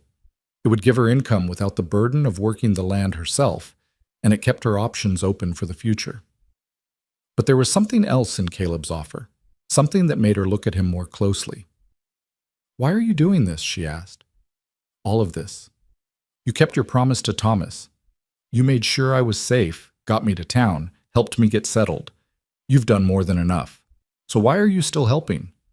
Caleb was quiet for a long moment, his expression thoughtful in the fading light. When he spoke, his voice was careful. Because I told you about Sarah, about losing her in that fire. What I didn't tell you was what came after. The years of drifting, of not letting myself care about anyone, because caring meant risking that kind of loss again.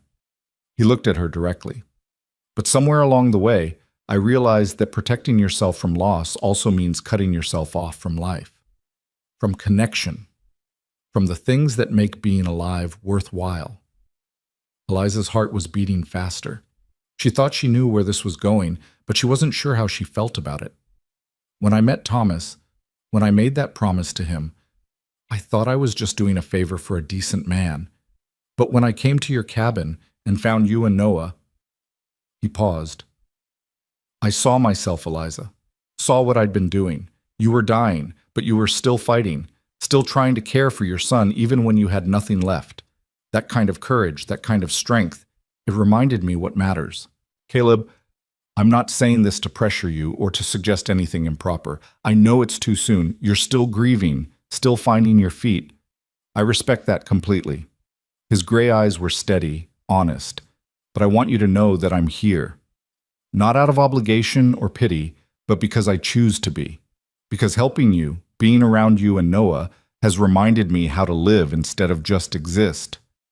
The words hung in the evening air between them. Eliza felt a tumult of emotions, gratitude, confusion, a flutter of something that might be interest if she let it be, and underneath it all, fear. Fear of moving too fast, of dishonoring Thomas's memory, of making a mistake that would cost her the stability she'd fought so hard to build. I don't know what to say, she admitted. You don't have to say anything. I just wanted you to know. Caleb straightened. Think about the lease arrangement. Let me know if you want to meet the Johnsons. Everything else, all the rest of it, that can wait as long as you need. He left then, walking down the porch steps and into the muddy street toward the hotel, where he kept a room when in town. Eliza stood alone on the porch, watching him go, her mind racing. She went inside and found Mrs. Chen in the kitchen, washing the last of the dinner dishes. You look troubled, the older woman said without preamble. Want to talk about it? Eliza picked up a dish towel and started drying. Caleb made me an offer about the homestead, a lease arrangement with a family he knows. That's a good solution, practical. Mrs. Chen handed her a clean plate. But that's not what's troubling you. No. Eliza dried the plate slowly. He also told me, he implied, I think he has feelings for me, or could have them, eventually. And that surprises you? Yes. No, I don't know. Eliza set down the plate. It's too soon, isn't it? Thomas has only been gone 5 months. People will talk. They'll say I'm disrespecting his memory, that I'm too quick to replace him. Mrs. Chen turned off the water and faced Eliza fully. Let me tell you something about people and their talk. They will always talk. If you remarry in 5 months, they'll say it's too soon. If you wait 5 years, they'll say you're too old or too set in your ways. If you never remarry, they'll call you cold or difficult. There is no winning with gossip. She dried her hands on her apron. The only question that matters is, what do you want? Not what people think you should want. What do you actually want? I don't know, Eliza said honestly. I liked being married, I liked having a partner, but I also like the independence I've found here. I like making my own money, making my own decisions. I don't want to give that up. Then don't. A good marriage doesn't require you to give up yourself. It should add to who you are, not subtract from it. Mrs. Chen's expression softened. Caleb Hart strikes me as the kind of man who understands that, but that's something you'd have to determine for yourself. It's too soon, Eliza repeated, but with less certainty. Maybe, maybe not. Only you can decide that. But Eliza, Mrs. Chen waited until she had her full attention. Don't punish yourself for having feelings. Don't deny yourself possibility just because you think you should still be drowning in grief. Thomas loved you. He would want you to be happy, wouldn't he? The question hit home. Would Thomas want her to stay alone forever, locked in mourning? No. He'd been too generous for that, too loving. He'd want her and Noah to thrive, to build good lives, to find joy again. But knowing that intellectually and feeling it in her heart were two different things. That night, Eliza lay in bed with Noah asleep beside her and thought about the future, about the homestead and whether to lease it, about staying in Sweetwater or going somewhere else, about Caleb and the careful way he'd spoken, giving her space while also being honest about his feelings, about what she wanted. The answer, when it came, was surprising in its clarity. She wanted stability for Noah. She wanted work that mattered and gave her purpose. She wanted community and friendship. And yes, eventually, she wanted partnership again. Not right now. Not when the grief was still fresh, but someday. Whether that partnership would be with Caleb or someone else, whether it would happen in a year or 5 years or never, that she couldn't know. But acknowledging that she was open to it, that she wasn't closing herself off to that possibility, felt like a kind of freedom. She fell asleep with that thought, and for the first time in months, she didn't dream of the cabin or the cold or Thomas's absence. She dreamed of spring fields and Noah's laughter and a future that held possibility instead of just survival. The next morning, she found Caleb at the livery stable where he was checking on his horses before heading out of town. I want to meet the Johnsons, she said without preamble. Set it up. He looked up from examining a horse's hoof, surprise and pleasure crossing his face. You sure? I'm sure. The lease makes sense. It keeps my options open while giving me income and ensuring the property doesn't just sit empty. She crossed her arms, businesslike. But I want fair terms. I want it in writing, and I want to meet them myself and make sure they're the right fit. Fair enough. I'll arrange it. Caleb set down the horse's hoof and stood. They're good people, Eliza. I think you'll like them. We'll see. The meeting happened 2 days later at Mrs. Chen's boarding house. The Johnsons turned out to be exactly as Caleb had described, a hard-working family with 3 strong sons and a practical approach to farming. Mr. Johnson was in his 50s, weathered but energetic. His wife Mary was a quiet woman with kind eyes. We'd treat your land like our own, Mr. Johnson said, sitting in Mrs. Chen's parlor with his hat in his hands. Build it up, care for it proper. We're thinking corn and wheat in the fields, maybe some cattle if the grazing's good. The cabin we'd maintain and live in, keep it sound. What percentage are you offering? Eliza asked. We were thinking 60-40. 60 for us, 40 for you. We're putting in all the labor, taking all the risk. But if that doesn't sit right, we could negotiate. Eliza thought about it. 60-40 seemed fair given that they'd be doing all the work. I want it to be 50-50 on any improvements to the property. If you build a barn or add to the cabin, we split the cost and I keep partial ownership. Mr. Johnson considered this, then nodded. That's fair. We agree to that. They worked out the details over the next hour. A 5-year lease with option to renew. 40% of all crop sales and livestock profits to Eliza. Shared cost on improvements. The Johnsons would move in by May 1st and start planting. I'll have a lawyer draw up the contract, Eliza said. Make it all legal and proper. Sounds good to us, Mr. Johnson said. He stood and offered his hand. Thank you for this opportunity, Mrs. Moore. We'll do right by you. Eliza shook his hand, feeling the calluses that spoke of a lifetime of hard work. See that you do. After they left, Caleb stayed behind, and Eliza poured them both coffee. You did good, he said. Drove a fair bargain. Better than I expected, actually. I learned something these past months, Eliza said, about not selling myself short, about asking for what I'm worth. She looked at him over the rim of her coffee cup. You helped teach me that. You always had it in you. You just needed a chance to find it. They sat in comfortable silence for a moment. Then Eliza spoke again carefully, about what you said the other night. On the porch. Caleb's expression became guarded. You don't have to... Let me finish. She set down her cup. I can't promise you anything right now. It's too soon, and I'm still figuring out who I am without Thomas. But I want you to know that I'm not closed to possibility. Eventually, when the time is right. Something eased in Caleb's face. Not quite a smile, but close. Eventually is good. Eventually I can work with. Good. Then let's just be friends for now. Let me get through this first year. Let me see how the lease works out, how Noah grows, how I feel once I've had time to properly grieve and heal. Friends, Caleb agreed. That's a good place to start. And it was. Over the next few months, as spring turned to summer, Caleb became a regular presence in Sweetwater. He'd stop by the boarding house when he was in town, have dinner, play with Noah, talk with Eliza about everything and nothing. There was no pressure, no expectations beyond simple companionship. The Johnsons moved into the homestead and proved to be as good as their word. They sent monthly reports about the planting, about improvements they were making, about the progress of the crops. By midsummer, Eliza received her first payment from the wheat harvest. It wasn't much, but it was hers, earned from the land Thomas had claimed. She put half in savings and used the rest to buy Noah new clothes and herself a second new dress. Small luxuries, but they represented something larger: independence, self-sufficiency, a future built on her own terms. One evening in July, Eliza sat on Mrs. Chen's porch with Noah in her lap, watching the sun set over Sweetwater's main street.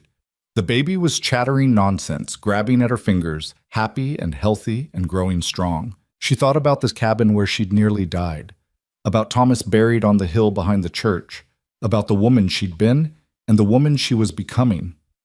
The grief was still there. She suspected it always would be, but it had changed shape. Instead of drowning her, it had become something she carried, a weight that made her stronger for bearing it. Dorothy came out and sat beside her. Penny, for your thoughts? I was just thinking how strange life is. 6 months ago, I was starving in a cabin, convinced I was going to die. Now I'm here, healthy, working, raising my son, making plans for the future. Eliza looked down at Noah. If someone had told me then that this was possible, I wouldn't have believed them. That's the thing about rock bottom, Dorothy said. The only way left to go is up, and you, Eliza Moore, you've climbed far. I had help, a lot of help. Sure you did. But you also helped yourself. Don't forget that part. Dorothy stood. Supper's almost ready. Mrs. Chen made pot roast. Eliza stayed on the porch a moment longer, Noah warm in her arms, the evening air soft around them. Somewhere out there was the homestead, being worked by good people. Somewhere was Caleb, probably on the trail with his horses, thinking his own thoughts. Somewhere was a future she couldn't yet see, but was learning to trust might hold good things. She stood and went inside to dinner, to the warm kitchen and the family she'd found in this unlikely place, and felt something she'd thought lost forever. Peace. Summer deepened into autumn, and with it came changes that Eliza had learned to welcome rather than fear. Noah celebrated his first birthday in September with a small party in Mrs. Chen's dining room. Dorothy had baked a cake, and all the boarding house residents gathered to watch the baby demolish a slice with his chubby hands, smearing frosting across his delighted face. Caleb had been there too, having timed his visit to coincide with the celebration. He'd carved Noah a wooden horse, smooth and perfect, small enough for baby hands to grip. When Noah had squealed with joy at the gift, Caleb's face had lit up in a way that made something flutter in Eliza's chest. She'd allowed herself to acknowledge that feeling now. Not act on it, not yet, but at least admit it existed. Attraction, interest, the possibility of something more than friendship when the time was right. The lease with the Johnsons continued to prove successful. The fall harvest brought wheat and corn, and Eliza's share translated to more money than she'd seen in one place since coming west. She was careful with it, saving most while allowing herself small comforts, better shoes, a warm winter coat for Noah, books to read in the evenings. Mrs. Chen had increased her wages too, recognizing the value of her work.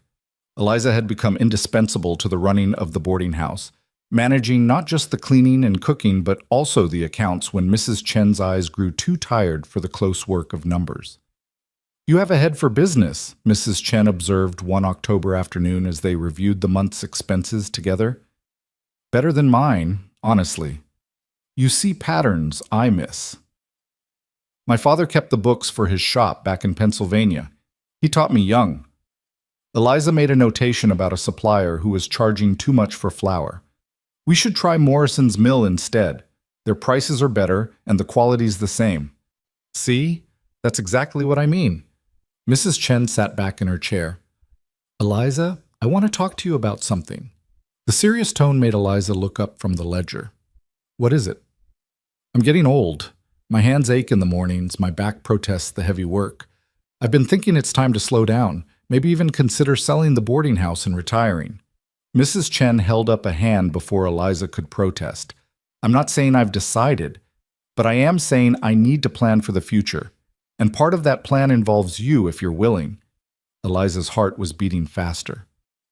"What do you mean?" "I mean, I'd like to make you a partner. Not just an employee, but a co-owner. You'd have a stake in the business, a share of the profits, a say in how things are run." Mrs. Chen's dark eyes were sharp and assessing. "Eventually, when I'm ready to step back entirely, you could buy me out completely. This place could be yours." The offer took Eliza's breath away. A business, real ownership, security not just for now but for the future, for Noah's future. "Why?" she managed. "Why me?" "Because you've earned it. Because you're smart and hardworking and honest. Because you understand what it means to fight for survival and come out stronger." Mrs. Chen's expression softened. "And because I like you, Eliza, more. I'd rather see this place in your hands than sell to some stranger who might not care about it the way we do." Eliza thought about the offer, turning it over in her mind. It would mean commitment to Sweetwater, to this life she'd built from the wreckage of her first dreams. It would mean putting down roots, choosing this path deliberately instead of just surviving day to day. "Can I think about it?" she asked. "Of course. Take all the time you need, but not too much time. I'm old, not immortal." Mrs. Chen's smile took the sting from the words. That evening, Eliza walked to the cemetery on the hill. She hadn't been since that first visit with Caleb, but she found herself needing to now. Needing to talk to Thomas, or at least to the memory of him. The wooden cross was weathering, the carved letters beginning to fade. Eliza knelt in the grass, now brown with approaching winter, and placed her hand on the earth that covered him. "I have a decision to make," she said quietly. "Mrs. Chen wants to make me her partner. Eventually I could own the boarding house outright. It's a good offer, a secure future for me and Noah." She paused, watching clouds drift across the autumn sky. "But taking it means letting go of the homestead dream, means accepting that I'm not the frontier wife you married, that I'm becoming something different." The wind rustled through the cemetery grass, carrying the scent of wood smoke from town. Eliza waited, though she wasn't sure what for. A sign? Permission? Absolution? "I think you'd understand," she continued. "You always wanted me to be happy, to be safe. This would do that. This would give Noah opportunities, education, community, a stable home. It's just not the home we planned." Her voice cracked slightly. "I loved our dreams, Thomas. I loved you. But I'm learning to love what is instead of mourning what isn't. I hope that's all right." No answer came, of course, But sitting there in the fading light, Eliza felt something shift inside her. Not closure exactly. She wasn't sure grief ever truly closed, but acceptance. Thomas was gone. The life they'd planned was gone. But she was still here, still breathing, still capable of building something new. She could honor his memory by living well, by giving Noah a good life, by choosing happiness when it was offered. That wasn't betrayal. It was survival transformed into purpose. "I'm going to take it," she said aloud.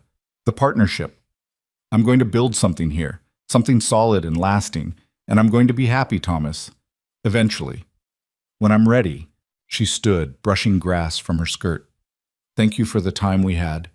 Thank you for Noah. And thank you for understanding, wherever you are, that I have to move forward now." She walked back to town as the sun set, feeling lighter than she had in months. The next morning, she told Mrs. Chen yes. They drew up papers with the town lawyer, making it official. Eliza Moore became part owner of Chen's boarding house, with a clear path to full ownership within 5 years. The contract was fair and detailed, protecting both women's interests. Word spread quickly through Sweetwater. A widow going into business, becoming a property owner in her own right, it was unusual enough to generate talk. Some of it was supportive, some skeptical, some outright critical. "A woman her age ought to be thinking about remarriage, not business," Eliza overheard one matron say in the general store. What kind of example is she setting? She'd learned to let such comments slide off. She had work to do and a future to build. Other people's opinions couldn't feed Noah or pay the bills. Caleb returned to Sweetwater in late October, and Eliza told him the news over coffee in the boarding house parlor. His reaction was immediate and genuine. "That's wonderful, Eliza. Really wonderful. Mrs. Chen couldn't have chosen better." He raised his coffee cup in a mock toast. "To the newest businesswoman in Sweetwater." She clinked her cup against his, smiling. "It feels surreal. A year ago I was starving in a cabin, and now I own part of a business." "You earned it. Every bit of it." Caleb set down his cup, his expression turning more serious. "Does this mean you're staying in Sweetwater permanently? You're not thinking about going back east or moving on?" "I'm staying. This is home now, for me and Noah both." Something flickered in Caleb's eyes. Relief, maybe, or hope. But all he said was, "I'm glad."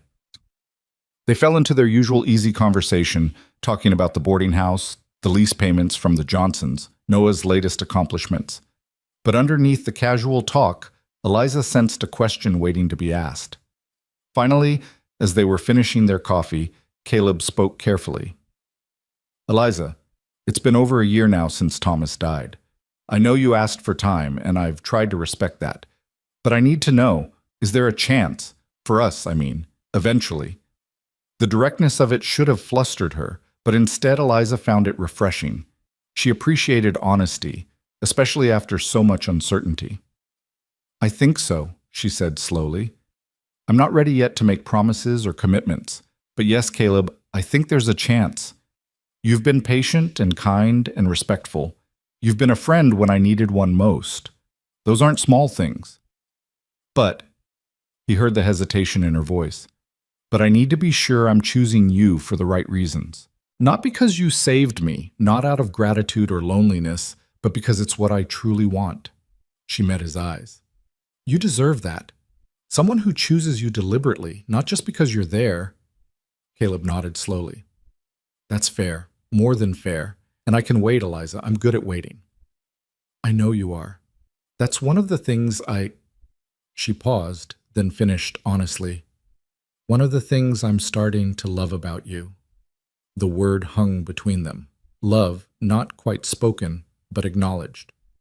Caleb's expression softened, and he reached across the table to cover her hand with his. "Take all the time you need. I'm not going anywhere." Winter came again, but this time Eliza faced it from a position of strength. The boarding house was warm and full. Her partnership with Mrs. Chen was thriving, and Noah was a healthy, happy toddler who filled her days with laughter and chaos. She visited Thomas's grave once a month, keeping it tended, talking to him about Noah's progress and her own life. It had become a ritual of remembrance rather than grief, a way to maintain connection without being trapped by loss. The Johnsons sent word in December that they'd added a small barn to the homestead and were planning to expand their cattle operation in the spring. The improvements increased the property value, and Eliza's 40% share of the profits continued to provide steady income. She was, by any measure, doing well, independent, secure, building a future on her own terms. Caleb continued his regular visits, and Eliza found herself looking forward to them more each time. They'd moved beyond simple friendship into something deeper, a partnership of equals, built on mutual respect and genuine affection. He made her laugh. He listened when she talked about her fears and dreams. He played with Noah as naturally as if the boy were his own. And increasingly, Eliza found herself thinking about what it would mean to let this relationship become something more. One evening in February, almost exactly a year after she'd arrived in Sweetwater, Eliza sat in her room going through her papers. The lease agreement with the Johnsons, the partnership contract with Mrs. Chen, her carefully maintained accounts showing steady growth in her savings. At the bottom of the box was her marriage certificate to Thomas, yellowed and creased but still legible. She held it carefully, reading the words. Eliza Catherine Bennett and Thomas Robert Moore, joined in matrimony June 15, 1873. 2 years of marriage. 2 years of building a life together before it was all taken away. It had been good while it lasted. Not perfect, but good. Thomas had been kind and hard-working and full of dreams. She'd loved him genuinely. But that chapter was closed now. The woman who'd signed that certificate, starry-eyed and 19, barely existed anymore. She'd been forged into someone new by loss and survival and hard-won strength. The question was, could this new version of herself love again? And if so, was Caleb the right person to love? Eliza thought about it honestly, examining her feelings the way she'd learned to examine the boarding house accounts, clearly without sentimentality clouding the truth. She cared for Caleb, respected him, was attracted to him, trusted him, enjoyed his company, could imagine a future with him, one built on partnership rather than rescue, on mutual choice rather than desperation. That felt right. That felt real. The realization settled into her chest like certainty. She was ready, not to replace Thomas. That would never be possible. But to choose something new. To choose Caleb deliberately and honestly for who he was and what they could build together. She put the marriage certificate back in the box, handling it gently. That was history now, precious but past. It was time to look forward. When Caleb came to town the following week, Eliza asked him to take a walk with her. It was a cold afternoon, but the sun was shining and the worst of winter seemed to be loosening its grip. They strolled down Sweetwater's main street, Noah bundled between them in a small wagon Caleb had built. "I've been thinking," Eliza began, "about us, about what comes next." Caleb glanced at her, his expression carefully neutral. And I think I'm ready, not for anything rushed or improper, but for courting, real courting, with the intention of seeing where this goes. She stopped walking and turned to face him. "If you still want that." The smile that broke across Caleb's face was like sunrise. "I want that. I've wanted that for months, but I was trying to be patient." "You have been patient, too patient, maybe. I appreciate it, but I also don't want to waste any more time being cautious about something I know I want." Eliza took a breath. "So yes, let's court properly. Let people talk if they want to. Let's see if what I think this could be actually matches reality. And what do you think this could be? A partnership, a real one, between equals. You doing your work with the horses, me running the boarding house, both of us raising Noah together, building something solid and lasting." She met his eyes steadily. "I'm not looking for someone to save me or take care of me. I can do that myself now. I'm looking for someone to walk beside me. Can you be that?" "I can," Caleb said firmly. "I want to be that. I don't want to own you or control you, Eliza. I just want to be with you, to build a life together, whatever shape that takes." "Good. Then we understand each other." Caleb took her hand, his grip warm even through her glove. "We do. And just so we're clear, I'm not Thomas. I can't be him, and I won't try to be. What we build together will be ours, something new." "I know. That's what I want too." Eliza squeezed his hand. "Something new, something chosen." They walked in comfortable silence for a while, Noah babbling contentedly in his wagon. Other townspeople noticed them holding hands and would undoubtedly talk, but Eliza found she didn't care. Let them talk. She was done living her life according to other people's timelines and expectations. Over the following months, their courtship unfolded naturally. Caleb made Sweetwater his base of operations, taking a permanent room at the boarding house and building a small stable on the edge of town for his horses. He and Eliza took walks together, had dinners, talked about their hopes for the future.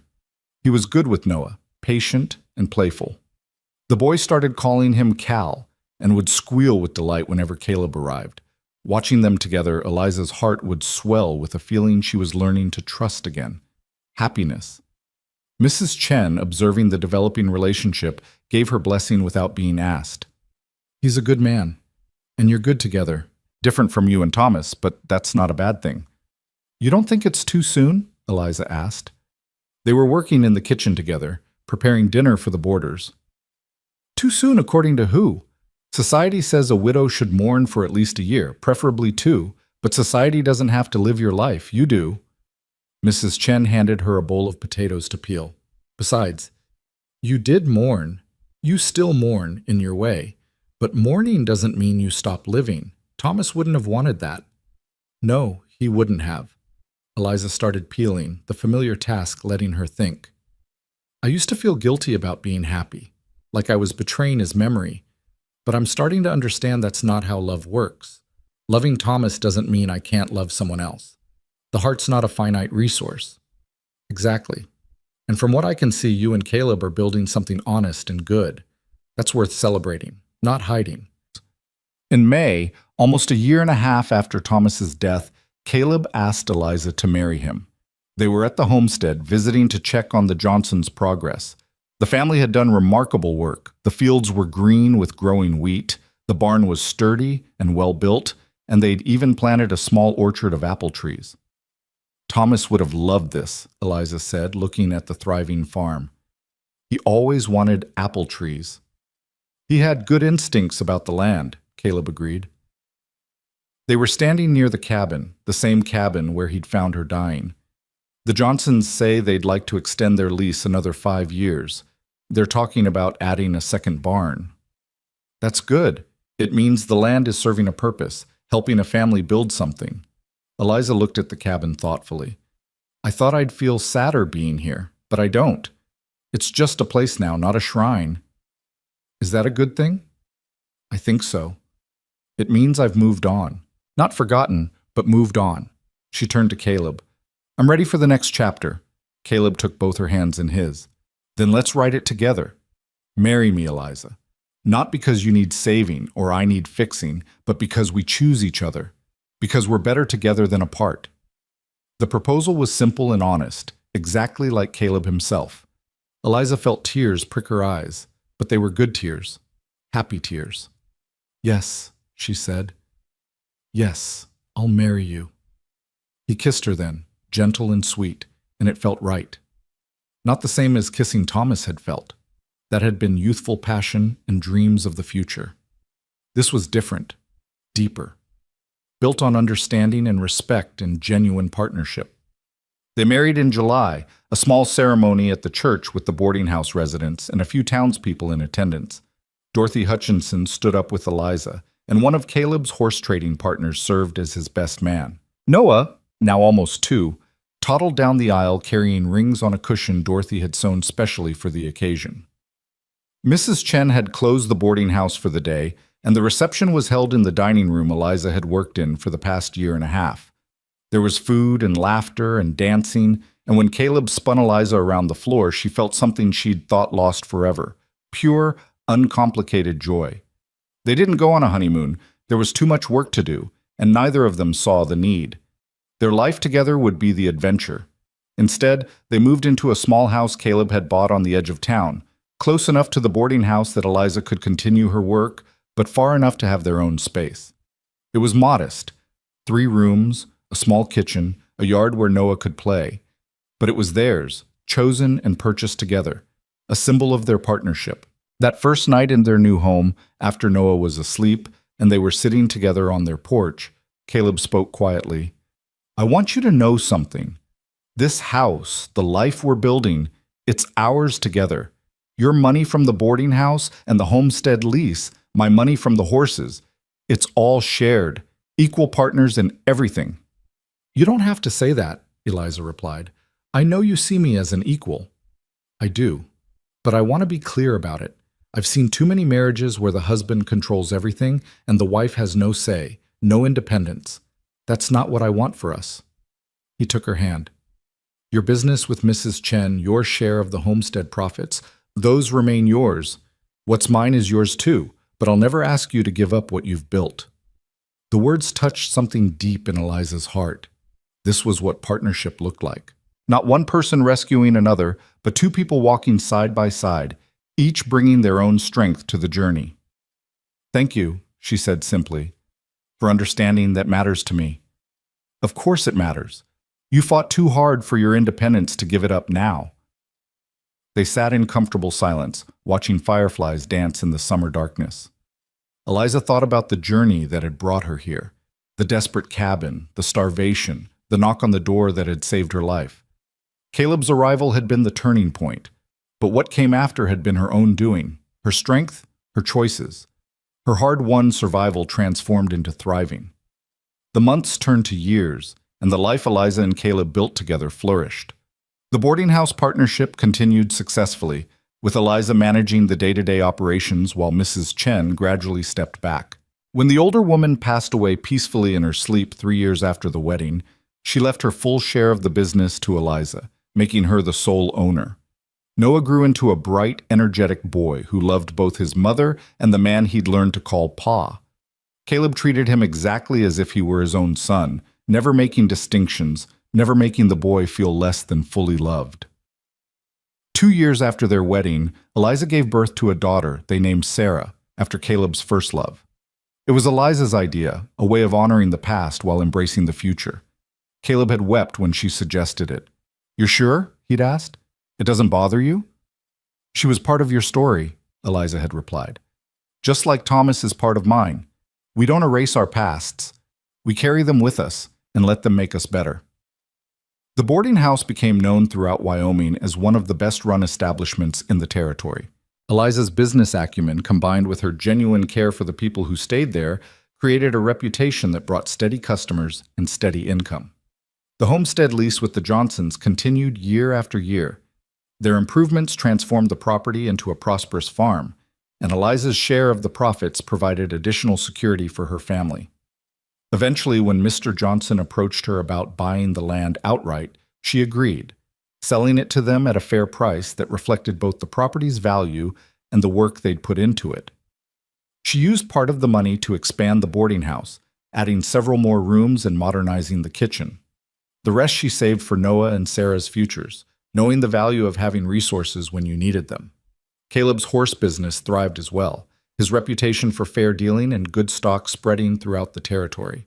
He and Eliza worked side by side, two independent people who'd chosen to build a shared life, each respecting the other's work and autonomy.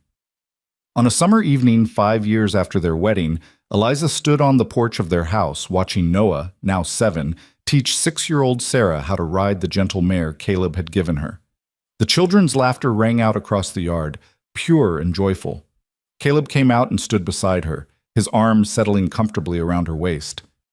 "You look thoughtful," he said. "I was just remembering," Eliza replied. "That cabin, that knock on the door. How different everything could have been if you hadn't come." "But I did come." "You did, and you saved my life, but more than that, you gave me space to save myself, to become strong, to choose my own path." She leaned into him. "That was the real gift." "We saved each other," Caleb said. "I was just existing before I met you, going through the motions. You reminded me what it means to really live." They stood together in the fading light, watching their children play, listening to the sounds of sweet water settling in for the evening. The boarding house, visible from their porch, had lights in every window. Somewhere in town, the church bell rang. Life continued, steady and good. Eliza thought about Thomas sometimes, usually when she visited his grave with flowers or when Noah asked questions about the father he'd never known.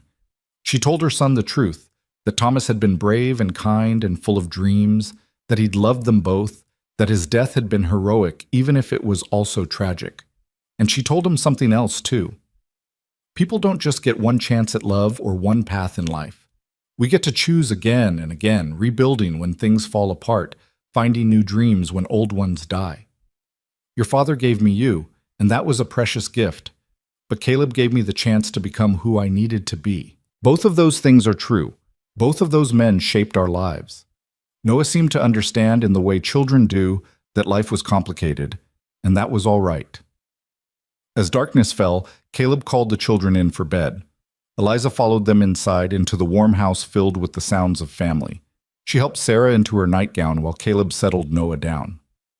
They read stories together, all four of them piled on the big bed, and when the children finally drifted off to sleep, Eliza and Caleb carried them to their own beds. Later, lying in bed with Caleb beside her, Eliza thought about the journey that had brought her here. From Pennsylvania to Wyoming, from marriage to widowhood to marriage again. From helpless desperation to hard-won strength, and finally to this, a life built on choice, partnership, and love freely given. She'd been left with a baby and no food, facing death in a frozen cabin. Then a cowboy had knocked with a sack and a smile, and everything had changed. But the change hadn't been just rescue. It had been awakening. A chance to discover who she really was beneath the roles she'd been taught to play. She was Eliza Moorhart now. Businesswoman, mother, wife, survivor, builder of futures. Someone who'd faced the worst and come through stronger. The woman in that cabin would barely recognize her. But that woman was still there, somewhere deep inside. The foundation on which everything else had been built. The strength she'd found in that desperate darkness had never left her. It had simply transformed into something more useful. Resilience, wisdom, the knowledge that she could endure anything and still choose joy. "What are you thinking about?" Caleb murmured in the darkness. "Everything. Nothing. How grateful I am." Eliza turned to face him. "For you, for this life, for the second chances we both got. Third chances, maybe. Fourth. Who's counting?" Caleb's voice held a smile. "The point is, we found each other and we built something good." "We did." Eliza closed her eyes, feeling sleep pulling at her. "We really did." Outside, Wyoming stretched vast and wild under a canopy of stars. The frontier that had nearly killed her had become home. The isolation that had been her prison had transformed into community. The loss that had broken her had eventually made space for new love. She'd learned that survival wasn't the end of the story. It was the beginning. That strength came from enduring impossible things and choosing to keep living anyway. That love didn't diminish when shared with new people. It multiplied, creating abundance where there had been scarcity. Most of all, she'd learned that she was enough. Not because a man saved her, though Caleb had done that. Not because she ran a successful business, though she did that too. But because she'd faced her darkest moment and refused to give up. Because she'd chosen life when death would have been easier. Because she'd found the courage to build again after everything fell apart. That courage lived in her still, would always live in her, passing down through Noah and Sarah to whatever futures they built. It was her legacy, more valuable than property or money. The knowledge that no matter what life brought, you could endure it. You could survive it. And with time and effort, and maybe a little help from others, you could transform survival into something beautiful. Eliza Moorhart fell asleep in the home she'd chosen, beside the man she'd chosen, surrounded by the family she'd built from the ashes of loss. And if somewhere in her dreams she heard an echo of that long-ago knock on a cabin door, she smiled at the memory. That knock had been the beginning. But this warm house, this full life, this hard-won happiness, this was the destination. And it was worth every difficult step of the journey that had brought her here. The end.